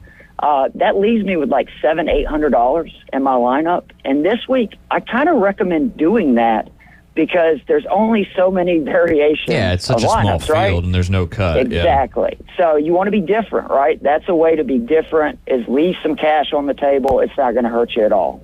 Yeah, no, I like that. It's so let me ask you about these. I mean, this is one of the, I think, probably the smallest field event that you can bet on. Do you like the smaller field? Do you feel like the odds are? I mean, the odds are a lot worse for as far as statistically, but you've got some opportunity. Half the field's going to be in that top 10. So how do you look at kind of betting that kind of stuff when you have these smaller fields events? Do you feel like you have a better opportunity to hit because it's so small? Or do you don't get lulled into the different odds in these small events? I actually like them, particularly like on prop bets to top 5. Yeah. Because if you think about it, your chances. I mean, a fourth of the field is going to finish in the top 5. So I like kind of sprinkling in some plays in there. And then again, I kind of like getting day at 35-1, or I think Glover's like 60-1 to win an event like this where they only have to beat 18 to 20 people. Again, even Fowler, 22-1. I know those odds, you're like, it's only 22-1, but yeah, it's a 18 to 20 person field. Yeah. Same thing again for Morikawa, as plus 750. It's not horrible odds. I mean, 4-1, that's where it's like, me and Alan kind of have that rule that if it's not at least 6-7-1, what really is the return? But I think that if you have a good feeling, and also I look at live betting, because as long as one of those three big names are up there, and if you see one of the other guys playing well, even if it's say 12 to 15-1, it might not be a bad idea to put a little money on if you think that they can compete. Yeah, because those top 10, top 5 odds, and they probably are a little different, but a guy like 22-1 on a top 5 may be on a full field event, 40-1, 50-1 potentially, depending on what event, what the field is.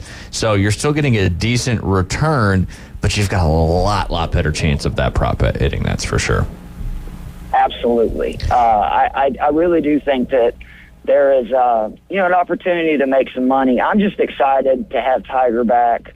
And really, this is the first field since the Ryder Cup where we have a lot of good players in it. I mean, there's not a weak player in this field, except for if you count DraftKings, the exception of Tiger Woods. I understand that it's very unlikely that he wins the event, but I really am shocked that they made him by far the highest odds to win this event. Worst odds in the or best odds, however you want to look at it. But however you want to say it, Everybody's going to be excited to watch it because he's back. It obviously brings a lot of attention. I think he was the number one.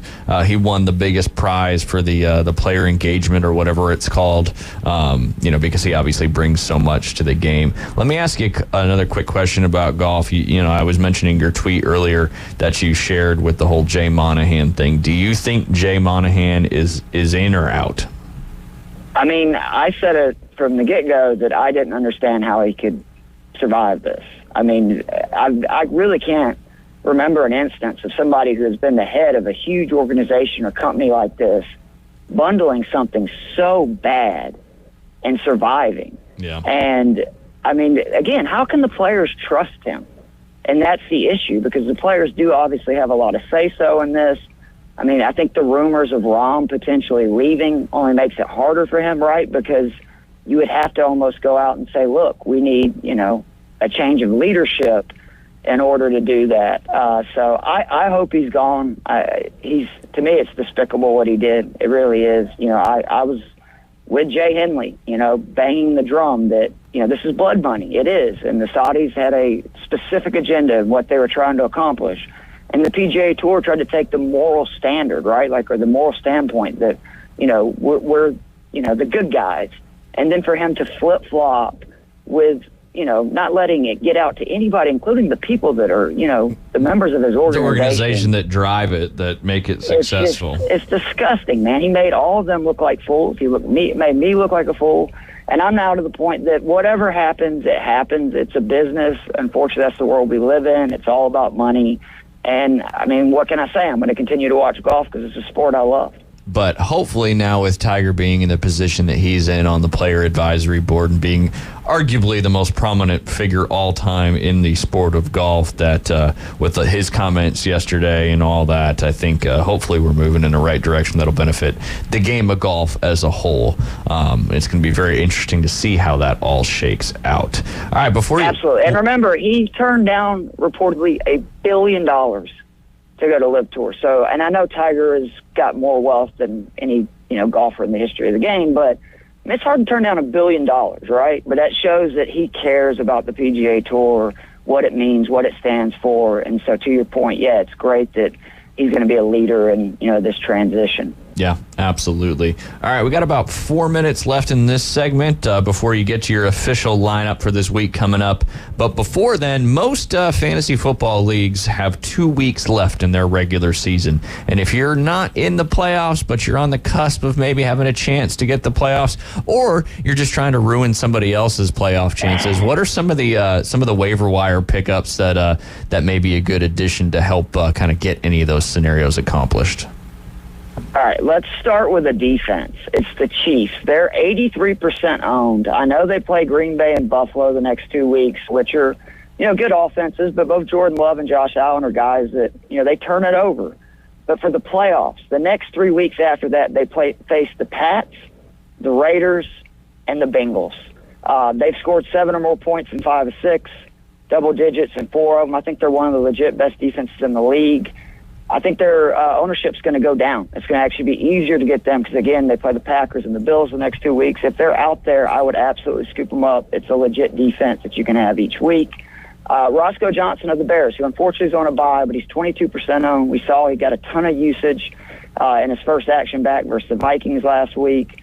Jeff Wilson of the Dolphins is another running back. He is playing this week. He's 16% owned currently, 14 touches last week. I think the Dolphins are going to be very precautious about bringing A-Chain back this time. They want to make sure he's ready to go for the playoffs, and the Dolphins have proved all year they can have 2 fantasy-relevant backs.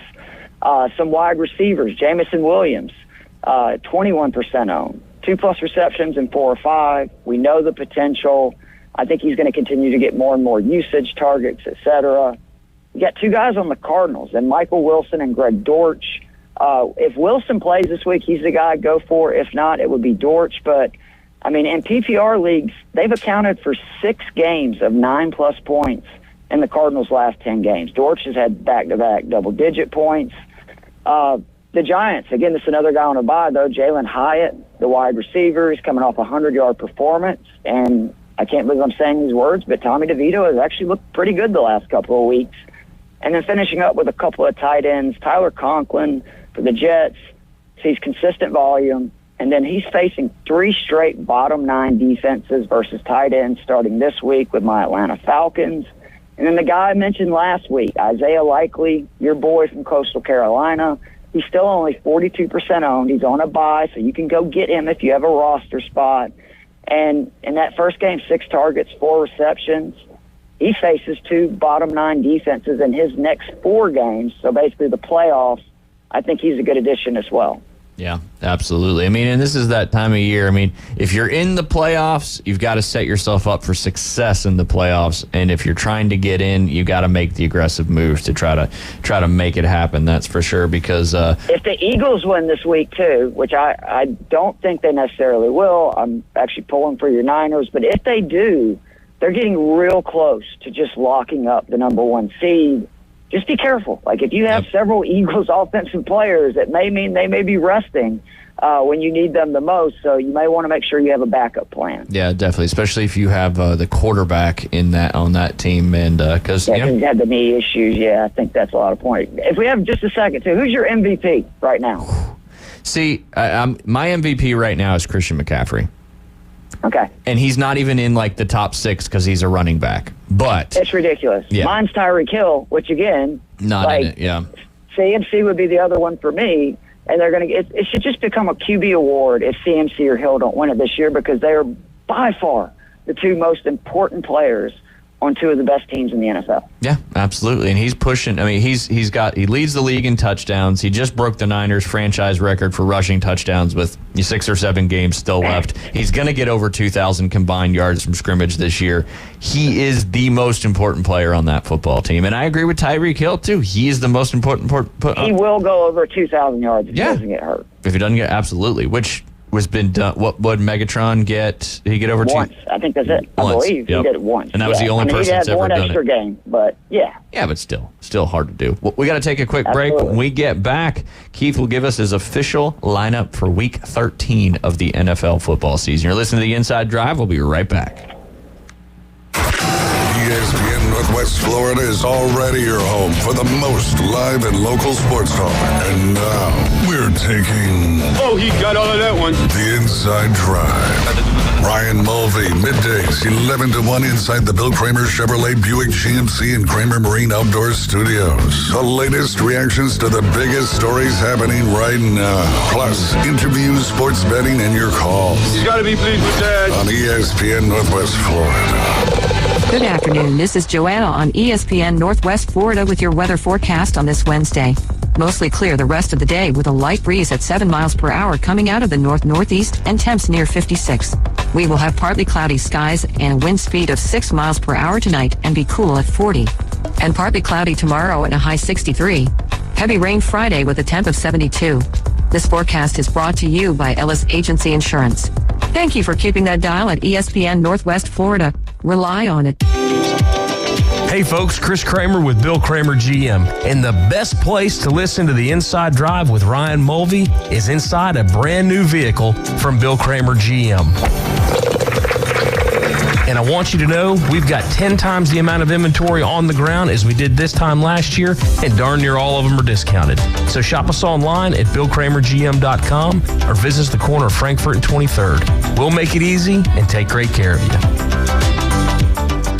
Kitchen Designs Group on Front Beach Road, Panama City Beach, offers full-service kitchen and bathroom cabinetry, countertops, and flooring. Plus, they also offer cash and carry. Take your cabinets home today. All-in-one vanities on sale. Cabinet, countertop, trim, and faucet included. The more you buy, the more you save. Must take standard sizes in Shaker White. Call Kitchen Designs Group, 850-775-4150, or visit their website, kitchendesignsgroup.com. Cash and carry only applies to Shaker White.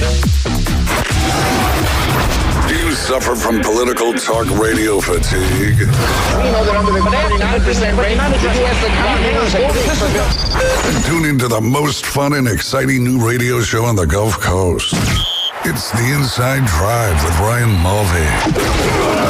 From the Bill Kramer Chevrolet Buick GMC and Kramer Marine Outdoor Studios on ESPN Northwest Florida. Welcome back. You're listening to The Inside Drive live here on ESPN Northwest Florida. Hey, Keith, real quick, before we jump into your official lineup, if we run out of time, let everybody know where they can find you. Yeah, I'd appreciate if you follow me on Twitter/X. That's at Keith Fleming, KeithFleming. On Thursdays, I do a DFS show with my good buddy Joe Matz on Fantasy Six Pack, where we give our favorite DraftKings plays 6,900 or below. And then on Friday nights, I'm back doing content for Fantasy and Frames. The Daily Fix Show is back, where I give my favorite plays 4,500 or below for DraftKings, my favorite prop bets of the week, and then showdown lineups for both Sunday night and Monday night games. Last week, my favorite prop bet was Desmond Ridder over 25 rushing yards at plus 225. He had it by 5 minutes in the second quarter. So getting better at those prop bets. We'll continue to work at them, but it's a lot of fun to be back doing content with my good buddies, Fantasy and Frames, and I appreciate the people at Fantasy Six Pack allowing me to do both. Yeah, there you go. Awesome stuff. Follow them on X or Twitter, whatever we're calling it, and it will pay off. That's for sure. All right, speaking of payoff, what are we looking at for Week 13? All right, so the QB position, the expensive for me is really easy. It's Tua, 7,900 at Washington. Washington is just awful. Garbage. Versus the pass. In their last 5 games, just some of the guys that have had success on DK. Obviously, Dak last week, 35.24 points. Jalen Hurts, 31.36. But even quarterbacks are not, guys you'd expect to have monster games. Geno Smith, by far his highest scoring total of the year, 27.04. And Tommy DeVito, 22.54 points. So I think that obviously Tua is a very easy play. The problem is I don't know if you can stack him with Tyreek. And I'll get into I'd rather have Tyreek of the two. The median play, Russell Wilson, 5,800 at Houston. Russell Bustle, he's back, looking like your boy Liam in flag football, using his legs, making plays. 30 yards or more on the ground in 5 of his last 7 games. He's already eclipsed his passing touchdown number by 4 from last year with 6 games to go. Houston not good against the pass, 27th on DK. And I love games indoors for QBs and wide receivers when you get to this time of the year, because we know bad weather games happen, especially up in the Northeast, sometimes unexpectedly. You know what you don't have to worry about? Unexpectedly, the weather in a dome. So I love that game is inside a dome. I think that's going to be a sneaky shootout too. And then the values, Bryce Young, 4,900 at the Bucs. You can throw on the Bucs, and the reason I like this play is their biggest weakness in the secondary is versus receivers from the slot. Adam Thielen, the Panthers' best wide receiver by a mile, he lines up in the slot all the time. I'll get into more about Thielen here in a few. The running backs, My man CM Punk started his first promo in WWE on Monday night with the words Bret Hart said in his first promo after a decade away from WWE, well, hell must have froze over. And that's true for my plays this week as well, because I'm including Bijan Robinson, 6,700 at the Jets. And, I mean, I know we don't know what Arthur Smith's going to do. It's extremely frustrating. But the Jets are real bad versus running backs, 28th on DK. And in the last two games, amazingly, Bijan has been given the ball a lot. He's had 38 rush attempts, seen 8 targets. He scored 3 touchdowns. So maybe Arthur Smith has figured out, if we're going to draft this guy over Jalen Carter, who is arguably the most talented player in that draft class, we might as well use him. So I do like Bijan this week. Rachaad White is my median, 6,300 versus Carolina. He is Mr. Consistency on DraftKings. 15.9 points or more in 6 straight. He's seen 64 rush attempts the last 4 weeks, while also seeing 14 receptions, which again are just free points on DK in a PPR format. Coming off his first 100-yard rushing performance of the year, and facing a Panthers D that is 30th versus opposing running backs on DK, and they're awful versus the run. My value play, and this is a smash play, he will be in every cash lineup. Zach Moss, 4,600 at Tennessee. I hope that people went out and picked up Zach Moss if for some reason he was available in your fantasy leagues, because the news that Jonathan Taylor may miss several games with a hand issue. In the 5 games that Moss has seen a 60% snap share, which we haven't seen that since week 6, had 4 rushing touchdowns, 5 total, averaged 21.92 points per game on DK, and he only needs 13.8 points to hit that 3 times number we look for in cash game lineups. Again, those are 50-50 lineups, single entries, etc. I love Moss this week. Again, just for the value and the volume, he should be in every lineup. And Tennessee is not quite the run defense they have been in years past.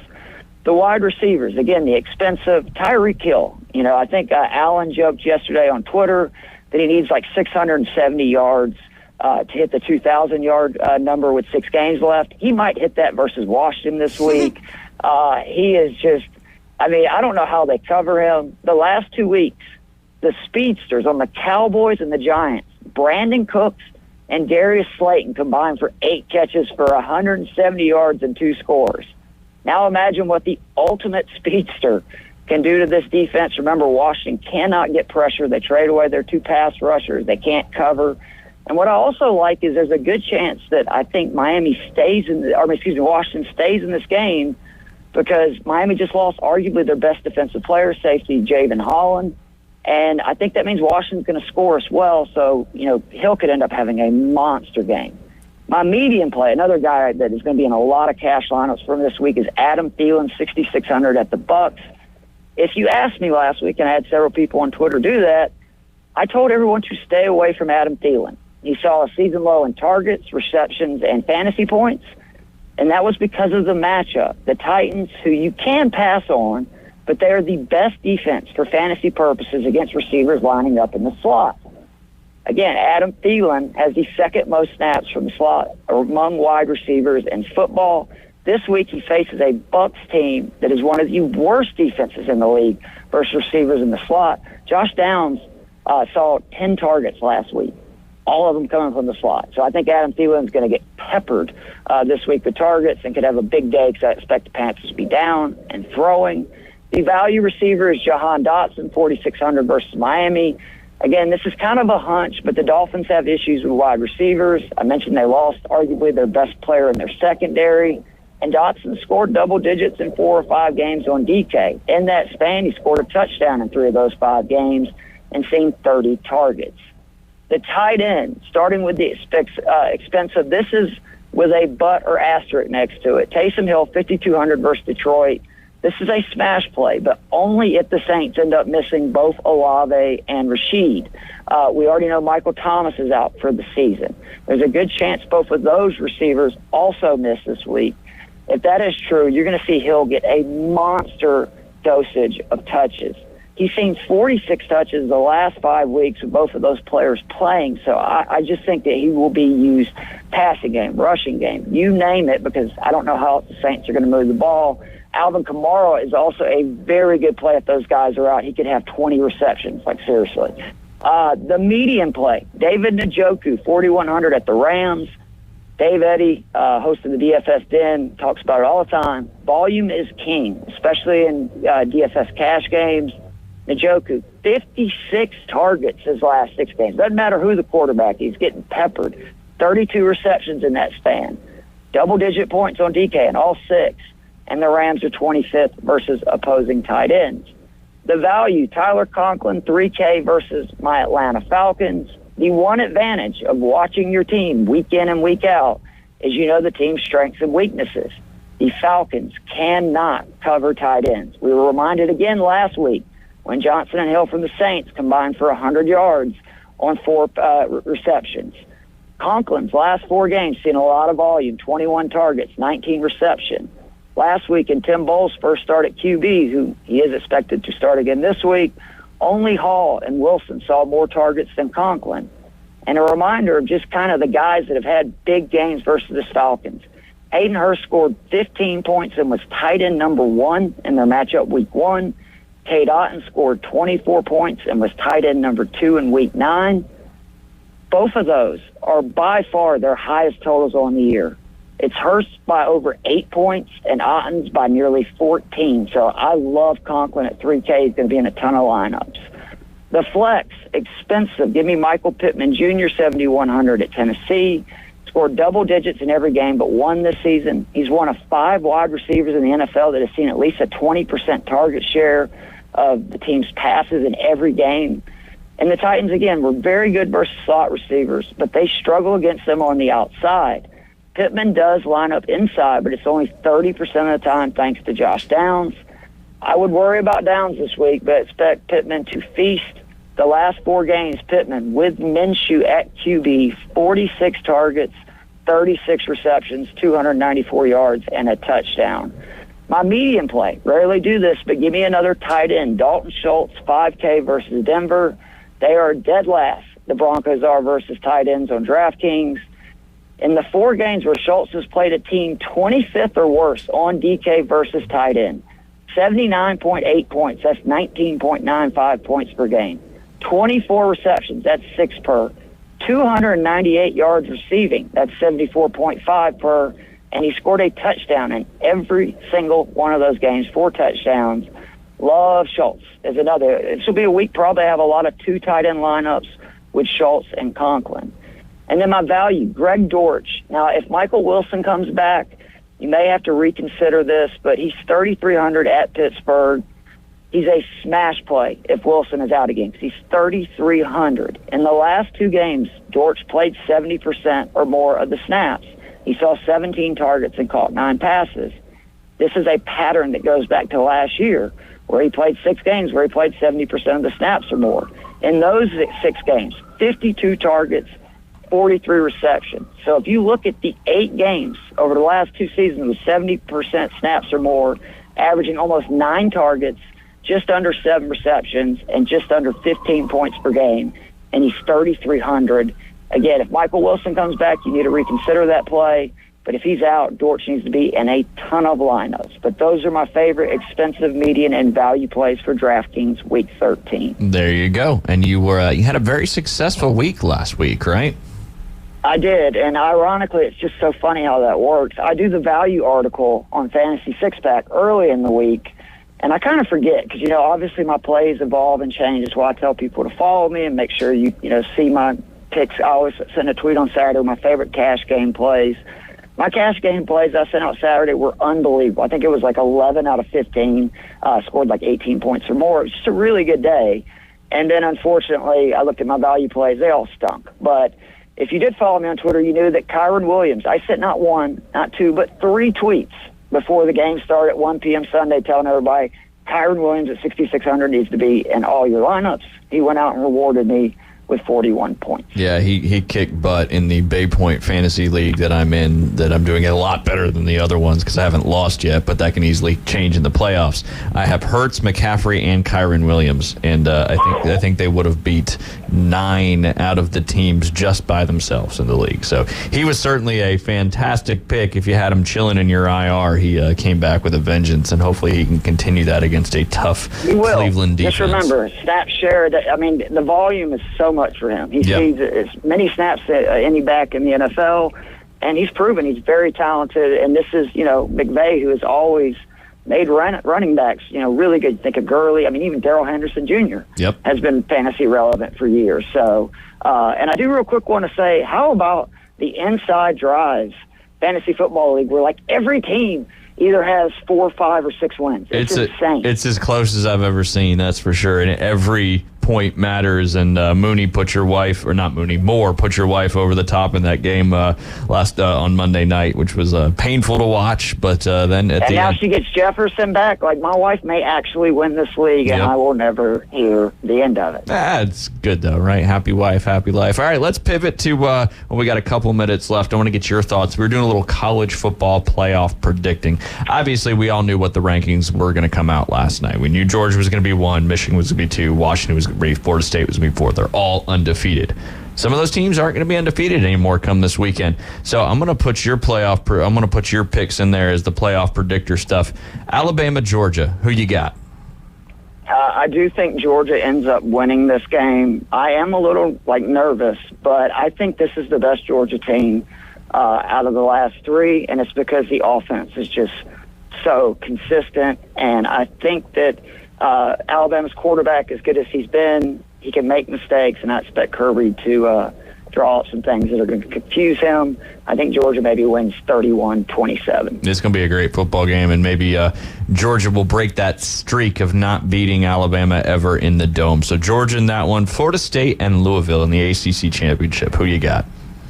I would lean Florida State, but this is the game that I think is most likely to potentially be an upset. Yep, 2.5-point spread, lowest spread out of all the championship games. I don't even want to ask, but Michigan and Iowa. Definitely Michigan. The Big Ten's got to do something about their divisions. It's ridiculous. It ends next Ohio year. State, Penn State. Oh, it does? Thank God. Yep. So you will never have that anymore. You'll have potentially Michigan and Ohio State playing in the Big Ten championship. So Michigan in that one. Good. No, I was just going to say, I actually think Michigan deserved to be number 1 with their win over Ohio State. It doesn't really matter anyway, right? But I just think if you look at their win last week, the circumstances around it, you can make a real argument that they are the number 1 team right now in college football, but it's not going to be that way at the end of the season. Yep. Go Dogs. There you go. Texas and Oklahoma State in the Big 12 championship. Second largest spread, Texas 14.5. Who you got in that one? I got a feeling Texas loses. The Longhorns have been one of those programs that in the last decade, they seem to, every time everything's right in front of them, they fumble. So I'm going to pick the upset. Okay, there you go. Oklahoma State. And last, the Pac-12 championship Friday night. This is, I think, one of the teams in this matchup is a sneaky team, although you Georgia fans don't have any respect for Oregon. Who do you think wins that game, Oregon or Washington? I actually think Washington wins again. I think Washington is a team that scares me the most out of all the teams that Georgia could potentially play in the college football playoff, because they throw it, and then it's still how you beat Georgia is by being able to sling it. And it's not that I'm not scared of Oregon. It's I'm not scared of Bo Nix. I talked about this last week. If you go look at his games versus Georgia and Alabama for his career, he has yet to throw a touchdown in 6 games versus them, 8 interceptions, and has now eclipsed 225 yards. There's a pattern. Yep, no doubt. I think they're the scariest non-Michigan Georgia team in there from the complete football team standpoint. I agree that. Both sides of the ball. But what I was getting to with this, with all your picks, according to the college football playoff predictor, it would have Michigan, Georgia, Washington, and Florida State in there, with Ohio State being in that 5th spot just on the outside. So between me and you, that would be the dream. Because I like Georgia against all those Yeah, absolutely, and not having to play Michigan in the first round would be something, that's for sure. But Keith, we appreciate your time as always. Go follow Keith on X at Keith Fleming. That's 2 M's. And Keith, I'm sure we'll talk soon. Thank you for all your insights, and good luck with all your games this weekend. It's gonna be a lot of fun, and enjoy watching Tiger. Thanks, man. Tell Liam, continue the great work. Keep sending me the videos. Love watching him play QB. He's a real dual threat. If he could only run when not rush, that would be the key, but all that good stuff. But Keith, we appreciate you, and we'll talk soon. Yes, sir. Later. All right, you guys are listening to The Inside Drive. We'll be back for our final segment of this hump day. 104.3 ESPN is above the rim. Dorsey, splash! Exciting college basketball is back. Tune in every Saturday for the biggest games in college basketball, plus marquee evening matchups during the week. The Round Ball. And it goes for the win! You want it, you need it, and we've got it. College basketball plays here. 104.3 ESPN Northwest Florida. Toyotathon is on, where you can explore the great outdoors in a new RAV4 for just $339 per month, plus get $500 bonus cash. Go the extra mile in the Highlander Hybrid for just $419 per month, plus $500 bonus cash. Or get the Tough Tundra for just $429 a month and $500 bonus cash. Online, in person, or somewhere in between. Whatever works for you, always works for us. Offer expires December 5th. For details, visit PanamaCityToyota.com.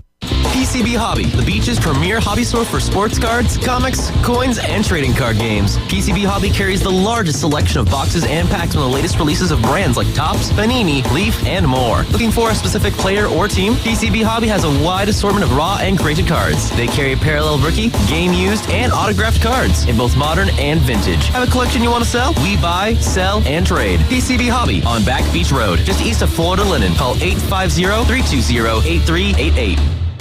Bestway Portable Buildings offers a huge selection of portable buildings in just about any size, from the smallest to the largest. And Bestway's prices won't scare you away. Bestway is closing out 2023 with some of the most affordable prices ever. And while there, don't forget to say hello to Bestway Buddy. He may even give you a polygraph. Right, Buddy? Bestway Portable Buildings, 2919 Highway 231 North in Panama City. The best in portable, period. You hear it first. Sports talk right now. Back to the Inside Drive with Ryan Mulvey. I know it seems a bit overwhelming at first. Broadcasting from the Bill Kramer Chevrolet Buick GMC and Kramer Marine Outdoor Studios. Something makes me think you'll get used to it. On ESPN Northwest Florida. And welcome back. You're listening to The Inside Drive live here on ESPN Northwest Florida. Haven't heard anything different because I think you can run in the rain, but the Daybreak 76 Panama City Beach Marathon is coming up this Saturday. That's a marathon, a half marathon, a 5K, not a 10K, Jay. I know you're not here, and a kids fun run. That's going to start in Pier Park and end in Pier Park, with the after party being right there at Margaritaville. If you go to PCBmarathon.com, click that register button, use ESPN RUN as your code, and you'll get 10% off that one. That's proudly presented by Visit Panama City Beach and hosted by the Panama City Beach Chamber of Commerce.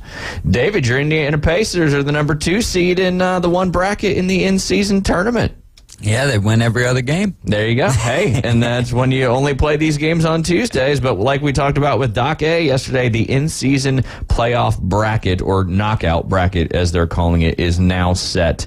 It was kind of interesting, you know. I think it's fair to say that this in-season tournament has certainly worked, especially like with the game you saw yesterday with Boston. They were up by 32, but still playing so hard because the tiebreaker was that point differential. Yeah. Which, I mean, I guess is interesting, but interesting. It gets to a point where it's one team playing hard. Yeah. And the other team's like, yeah, we don't care anymore. Yeah, exactly. And you get some frustration, so there's a weird aspect of it, but you know, they're trying. Hey. It's a hard time of the year to try, though. Yeah, there's a gajillion other things going on that take precedent. Exactly. I mean, we're in the middle of college football and the NFL and everything, and we know that once the NFL is done, once college football that season is over with, then we still got half of your season to take in at that point. Yeah, it's kind of like Jay was asking me earlier. He's like, "You can talk about hockey anytime soon?" I said, "I'll talk about hockey once football season's over." Yeah, exactly. There's not a whole lot of other stuff going on, that's for sure. But yes, the knockout round will begin next Monday, December 4th. That's the quarterfinals, followed by the semifinals on the 7th, and then December 9th will be the finals, with that winning team taking over $500,000 per person. The East side is going to have the Bucks, number 1 seed, versus the Knicks. The number 2 seed, as we mentioned, the Indiana Pacers, going against the Boston Celtics. On the West side, you've got the number 1 seed Los Angeles Lakers going against number 4 seed Suns, number 2 seed Kings going against number 3 seed Pelicans. So interesting to see how that'll all play out. We'll talk to Doc A next Tuesday. Maybe a little bit about some of that, maybe some fun stories as well.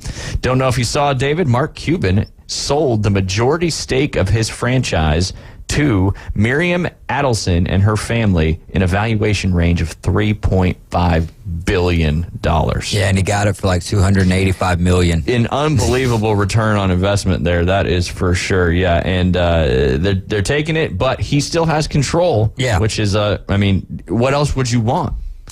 You eliminate a lot of the stress. You get a lot of the financial gain from it, and you still get to do one of the things that you love to do from it. So looks like it's a win-win situation all the way around. Yeah, 100%. Big win for Mark Cuban, though. You're seeing a lot of that as of late with these major sports franchises. You've seen it a couple times on the NFL, and despite all the craziness that happened with Snyder, he still made out like a bandit in selling a team. A lot of these people that bought these huge franchises, 20, even just a short 20 years ago, have increased in value so much because of the marketing world that we live in now, with social media and AI and pay-per-click, all that stuff.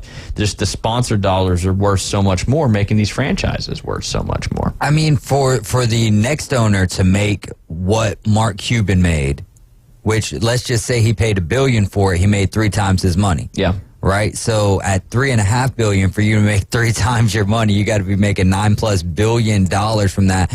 In what direction are sports going to grow? For it's got to be. We're getting close to the ceiling. Right. Exactly. What else can you do to make your franchise worth more? Exactly. I mean, this is we're in a weird situation too, because everyone wants to pay less for streaming and whatever, but we end up paying more. By the time that it's all said and done, we're paying way more than what we would be paying for cable, depending on each situation is different. Yeah, of course. But yeah, it's wild. So how will these leagues continue to make a lot of their money off of television? Yeah, I don't know. And who knows what it's going to look like in 5 years, because it's changing. But it's the same thing with the NFL and all these player salaries. Like, at some point, you can't get paid anymore. Well, I mean, if you're working in a company and you guys are continuing to grow financially every year, then you would expect as an employee of that, well, if we're making more, I need to get more. Yeah, you would expect it. Yeah, so for sure. But if the franchise caps at a certain valuation and the revenue they're bringing in, you think it's got a cap all the way down through the system as well. It will. And certain players, it'll come down to that, right? Like a Patrick Mahomes, like, oh man, we would rather get rid of a lot of our guys than get rid of Patrick Mahomes. So those situations will be interesting to see how it plays out. Yeah, the little fact about that college stuff, and the FBS rosters grow to 20.5% transfer players in 2023. That's up from 6.4% in 19. Oh, 14% over the course of 4 years. Yes, but remember, the transfer rules were way different in 19. So those are almost like, I don't want to call them legal transfers, but legit transfers, I guess you could say. I mean, I was saying this the other day. I can't remember to who, but I think what they should do is, all right, you get 2 transfers essentially, right? You get your first transfer that's, all right, I made the wrong decision. I should have went somewhere else, or something changed, at the school that you were intending to go to, or you went to that school and the program just wasn't what you thought it was going to be. So you get your 1 transfer there that should be used in your freshman or your sophomore season. Then you get your next transfer, which is when you graduate or whatnot. But if you transfer to somewhere else before you graduate, then you should have to go a step down. Yeah. So that's too simple. It makes too much sense. Right, exactly. Yeah. Something's going to have to give with all that for sure. And I'm sure as we get through this college football season, going into the changes next year with the conference realignment, with the college football playoff going to 12, you're going to see a lot of other stuff coming with that. Going back to your conspiracy theory, the Jets' Aaron Rodgers cleared to practice 11 weeks after surgery. They opened up the practice window. Will he actually come and practice? Who knows? Maybe it's just a spectacle to get him more attention. But what do you think? Man. Did he just tear a little bitty piece? No, it was a full tear, but apparently the surgery that he had was a newer type surgery. So it's supposed to be more efficient when it comes to healing. But it's still, it's why? Why come back? Why even start practicing? Come back? That's where it to me is not necessarily that much of a conspiracy theory. If he comes back and plays and there's no playoff chances on the line. Yeah. You know what I mean? Because that's really what I thought it would be, was one of the biggest things was him. They'd hang in there and have an opportunity, and he comes back in and leads them to the playoffs. Yeah, him leading them to the playoffs, but the bigger one is, all right, you chose Jordan Love over me. I'm going to make sure if he doesn't work out for you that you're getting a second-round pick instead of a first-round pick. Yep. Because that's a big difference, especially when you're eyeing a quarterback, depending on where you land in those positionings. So, yeah, but now... Not saying that it doesn't necessarily feel like a conspiracy theory, but if he comes back and plays and they're not making the playoffs, then it doesn't feel like a conspiracy it just kind of feels stupid at that point. Well, yeah, it does feel stupid, but if that's what he wants to do, then that's what he wants to do. Man, what a roller coaster for Salah. Well, yeah, and you're not out of it though. They're sitting at 4-7, so that is not great. But you reel off, if you get to 7-7, then you've got 3 games left at that point. Yeah, I want to pull up their schedule here real quick. We need one of those NFL playoff predictors. Yeah, that would be a little bit more complex. That is for sure. It would be a lot of, they do, once it gets down to week 17 and week 18, sometimes even week 16, they'll throw one of those predictors out there somewhere. Yeah. So you can toy around with the wins and losses. I mean, the schedule, they got the Falcons coming up this week. Then week 14, they're at home versus the Texans. They got to travel down to Miami to play the Dolphins, host the Commanders, and then they finish the season at the Browns and at the Patriots. So it's feasible. I mean, if he were to get back by week 15, that's 4 weeks. They need, if I was him though, we need to be at least one game under 500. If we're multiple games underneath 500, I don't, because even him coming back doesn't guarantee that the Jets are going to be better though, because he's still got a lot of rust to shake off when everyone else is in the middle of the season. Yeah, regardless of how talented you are as a quarterback, if you've not been playing at game speed and you get thrown right back into that, you're not going to, and I don't know, it's Aaron Rodgers, he does some really weird stuff. But what if he were to come back and tear the other one? Whew, that'd be wild. That would. And then he comes back to start the season. Weird. Rodgers. Yeah, the whole offseason would be talking about the rehab of Aaron Rodgers. And who knows what he spent the whole season talking about the rehab of Aaron Rodgers. And that seems like that's the kind of guy he likes to be. He likes everybody to be talking about him, that's for sure.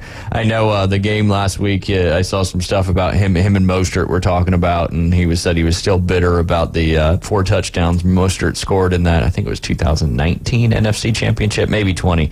I think it was 19.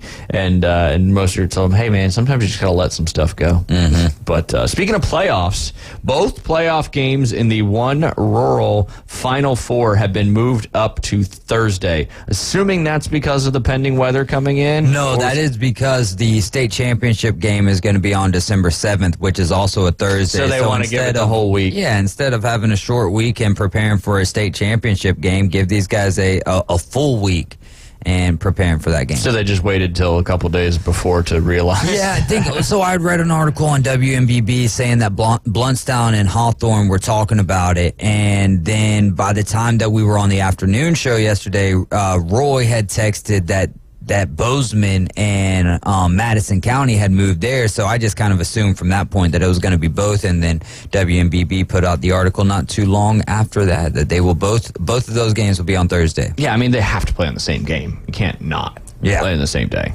That's for sure. That's why the NFL, when they get to the conference championship games, it's on the same day. But yes, Bozeman will be taking on Madison County tomorrow night, 7:30 p.m., assuming that's Eastern time. I'm sure there'll be a live stream somewhere, maybe in the YouTube world, if you're not traveling over there. Madison County, what?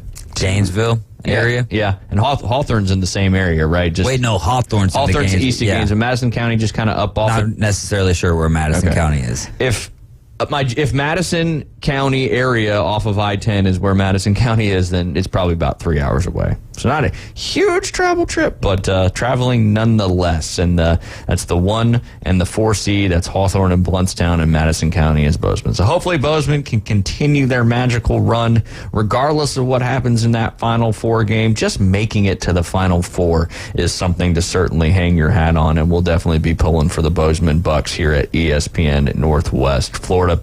One more shout out to Miles and Taggart Fish on the Dynasty Flag football team. One of their older sisters, Sadie Fish, she's a senior at Arnold High School. She's one of the captains for the Arnold girls soccer team.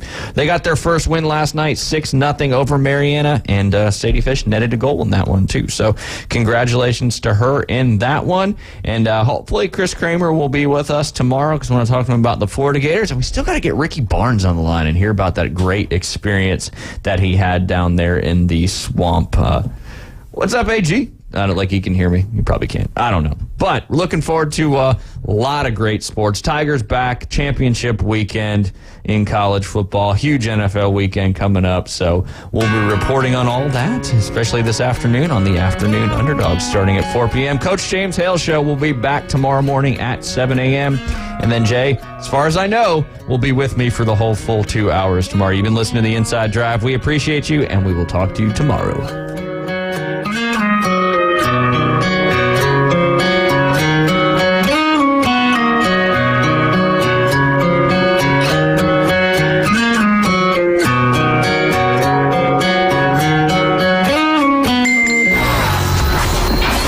ESPN Northwest Florida with you everywhere you go.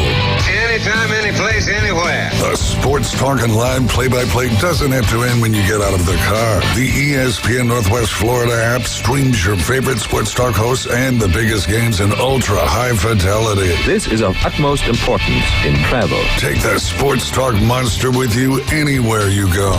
Available